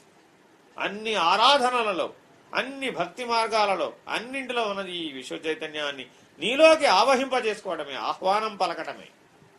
నీలో ఉన్న ప్రతి కణము, ప్రతి అణువు ఆ విశ్వ చైతన్యంతో అయనైజ్ అవ్వటం, ఆ విద్యుదీకరణం పొందటం, ఆ విద్యుదయస్కాంత తత్వస్థితిని అనుభూతం అందించుకోవడం. అప్పుడేమయ్యావు? మన లోపల ఉన్నటువంటి మెదడు అనేవంటి ఈ మెదడు పనిచేసేంత ఆ విద్యుదయస్కాంత తత్వంతో. కానీ ఇది పరిమితం, ఇంద్రియ పరిధిలో మాత్రమే పనిచేస్తుంది. కానీ ఇందులోనే ఒక లక్షణం ఉంది, అది అనంత సృష్టికి కూడా అనుసంధానపడగలదు. కానీ దీని అట్లా మనం వాటలే, ఆ హృదయ కేంద్రాన్ని మేల్కొలపటలే, ఆ విశ్వ చైతన్య కేంద్రాన్ని గుర్తించటలే. ఆ ఘన సుషుప్తిలో నువ్వు ఎలా ఉన్నావో ఈ మెలకువలో అలా సాపేక్షంగా చూసుకుని ఉండగలిగేటటువంటి సాధనని చేయడంలే. జీవితకాలం అంతా సాంఖ్యయోగమే. జీవితకాలం అంతా ఇంట్లో ఉన్న వస్తువులన్నీ గోతంలో వేయటం, మొటగట్టడం, మళ్ళా వస్తువులన్నీ తీయడం, కింద పెట్టడం. నా దృష్టిలో సాంఖ్యయోగం అంటే ఇంతే. ఇంట్లో ఉన్న వస్తువులన్నింటినీ తెచ్చి ఒక గోతంలో వేసామండి, మూట కట్టేశాం, అంతేనా కదా? ఇదిగో ఇది నువ్వు అన్నావు, నాకు అర్థం కాలేదండి అన్నావు, అయితే మళ్ళీ అన్నీ తీసి ఒక్కొక్కటి కింద పెట్టమన్నావు, అన్నీ తీసి మళ్ళీ నీళ్ళంతా పరిచాం, ఇది నువ్వు అన్నావు. అంతే, 5 5 25 కలిసి నువ్వు అయ్యావు. నువ్వు ఎలా ఉన్నావు తెలియదు కాబట్టి మళ్ళీ 5 5 25 మొక్కలు తగ్గట్టు విడగొట్టి చూపెట్టాం. ఏం ప్రయోజనం వచ్చింది? ఈ తారక యోగము లేక తరించుటెట్లు, ముక్తి మోక్షమును సాధించుటెట్లు? అమనస్కం సిద్ధించాలంటే ఆ స్థితికి నువ్వు ఎదగాలి కదా. అందరూ ఎదగడం అని సులభంగా వాడుతున్నారు ఈ మధ్యకాలంలో. ఈ ఎదగడం అంటే అర్థం ఇది. ఈ ఎదుగుదల ఎక్కడ దాకా వచ్చింది? ప్రశ్నించుకోవాలా అక్కర్లేదు. రోజు సంవత్సరానికి ఒకసారి వెళ్ళామండి, గురువు గారిని ఆశ్రయించామండి, పట్టుకున్నామండి, కాళ్ళ పడ్డామండి, వేళ్ళ పడ్డామండి, లేదంటే కన్నీళ్ళు పెట్టుకున్నామండి. ప్రయోజనం ఏముంది?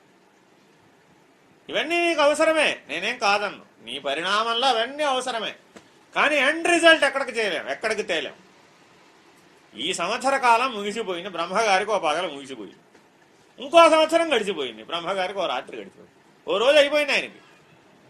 ఆయన ఎప్పుడు కళ్ళు తెరుస్తాడో, ఆయన ఎప్పుడు కళ్ళు మూసాడో, ఎప్పుడు ప్రళయం వస్తుందో, ఎప్పుడు జీవ ప్రళయం సంభవిస్తుందో మనకు తెలియదు.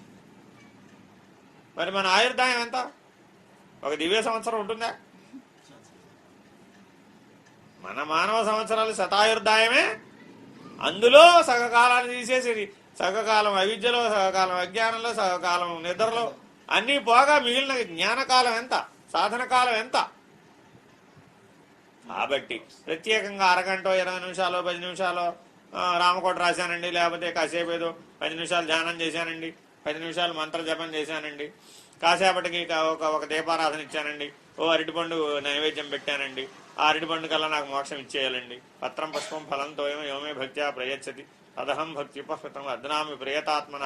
నేను ఇప్పుడు భగవంతుడి ప్రియతముండే కదండి, కాబట్టి నాకు భగవంతుడికి భేదం లేదండి, ఓసారి నారాయణ అనుకుంటే చాలు కదండి. ఇలాంటి షార్ట్ కట్ మెథడ్స్ పనికిరావు. ఇవన్నీ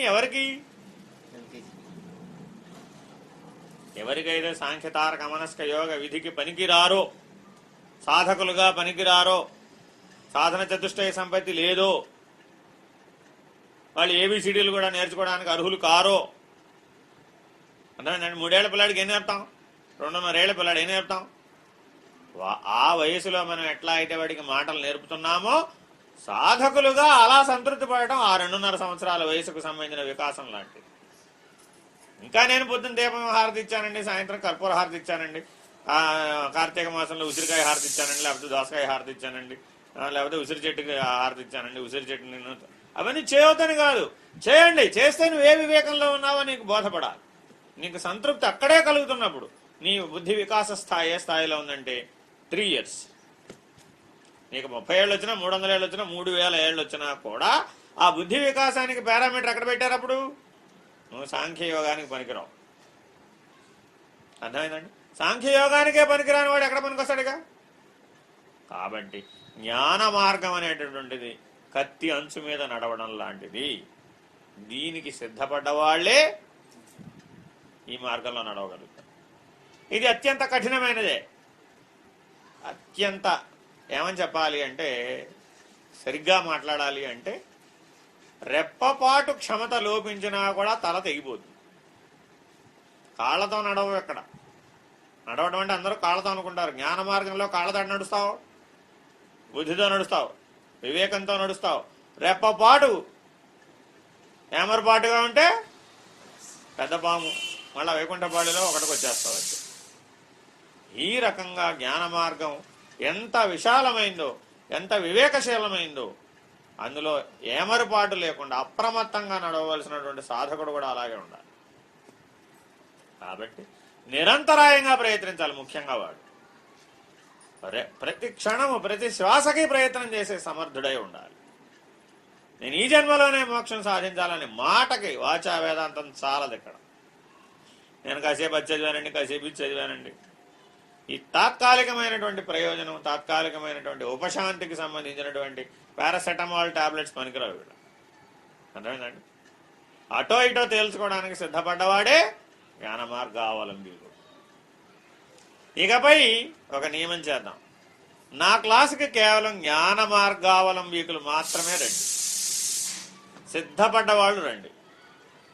మీరు మాట్లాడితేనే నేను మాట్లాడతా. ఇంక జనరల్ క్లాసులు లేవు. ఇప్పటికి చాలా సంవత్సరాల నుంచి నేను ఇట్లాగే మాట్లాడుతూ వచ్చాను. దరిదాపు నాకు తెలిసి ఒక పుష్కరం దాడిపోయింది. ఇక నుంచి ఒక నియమం పెట్టుకుందాం. మీరందరూ మీ మీ తరగతులకు సంబంధించినటువంటి గురువును వెతుక్కోవాలన్నమాట. మీరు నా క్లాసుకు సరిపడా రావాలంటే మీరందరూ జ్ఞాన మార్గావలంబీకులై ఉండి అలాంటి అంతర్ముఖ ప్రయాణానికి సిద్ధపడ్డ వాళ్ళు మాత్రమే రండి. నిర్మల గారు సత్సంగాన్ని, నా సత్సంగాన్ని పిలిస్తే ఎందుకంటే నేను అలాగ పైకే మాట్లాడతాను. నేను కిందకి మాట్లాడడం నాకు రాదు. ఎందుకంటే కిందకి మాట్లాడితే ప్రయోజనం ఏముంది? నువ్వు ఉన్నది అక్కడేగా. నువ్వు ఉన్న క్లాసే నీకు చెప్తే ఏమిటండి ప్రయోజనం? నువ్వు అక్కడేగా ఉన్నావు, ఆ పనేగా చేస్తున్నావు. ఇంకా దాన్ని చెప్పి ప్రయోజనం ఏముంది? అవునా కాదు? అజ్ఞానాన్ని పోగొట్టాలంటే, జ్ఞానదీపాన్ని వెలిగించాలంటే ఒత్తి కాలిపోవాలా అక్కర్లేదా? ఒత్తి మాత్రం కాలకూడదండి, దీపం మాత్రం ఎరగాలి. ఎలా కుదురుతుంది? నాకేం నష్టం రాకూడదండి, ఏ కష్టం రాకూడదండి, ఏ సమస్యలు రాకూడదండి, అంతా క్షేమంగా ఉండాలి, అంతా సుఖంగా ఉండాలి, జ్ఞానం మాత్రం వచ్చేది. ఇది సాధ్యమా? సాధ్యం కదా. అర్థమైందండి? అనేక జన్మార్జితమైనటువంటి సంచిత కర్మని దగ్ధం చేయగలిగే జ్ఞానాగ్నిని సంపాదించాలంటే, ఉత్తమ లక్ష్యాన్ని సాధించాలనుకున్న వాడికి ఈ నడిమంత్రపు సిరితో వచ్చేటటువంటి, నడిమంత్రపు కష్టాలతో వచ్చేటువంటి సమస్యలు ఏ పాటి? పెద్ద సముద్రాన్ని లంఘించాలనుకున్న వాడికి పిల్ల కాలువ దాడడం ఏ పాటి? అలాంటి సింహ హృదయంతో, అలాంటి ధీరోదాత్తమైన లక్షణంతో ఉన్నవాడు పనికొస్తాడు. వీరు అయిన వాడు కాసేపు నక్షత్రహారతి ఇవ్వచ్చు, కాసేపు కుంభహారతి ఇవ్వచ్చు, కాసేపు చంద్రహారతి ఇవ్వచ్చు, కాసేపు కర్పూరహారతి ఇవ్వచ్చు, వాటితో సంతృప్తి చెందవచ్చు. కాబట్టి ఇకపై ఎవరైతే ఇలా ఈ మార్గంలో నడుద్దామని అనుకున్న వారు ఉంటారో, మీరందరూ వచ్చేసారి మనం కలిసేటప్పటికి మీరు ఆ రకమైనటువంటి పరిణామాన్ని పొందాలని, ఆ రకమైనటువంటి సాధనాబలంతో ముందడుగు వేయాలని ఆశిస్తున్నాను. అందరికీ ధన్యవాదాలు. ప్రార్థన.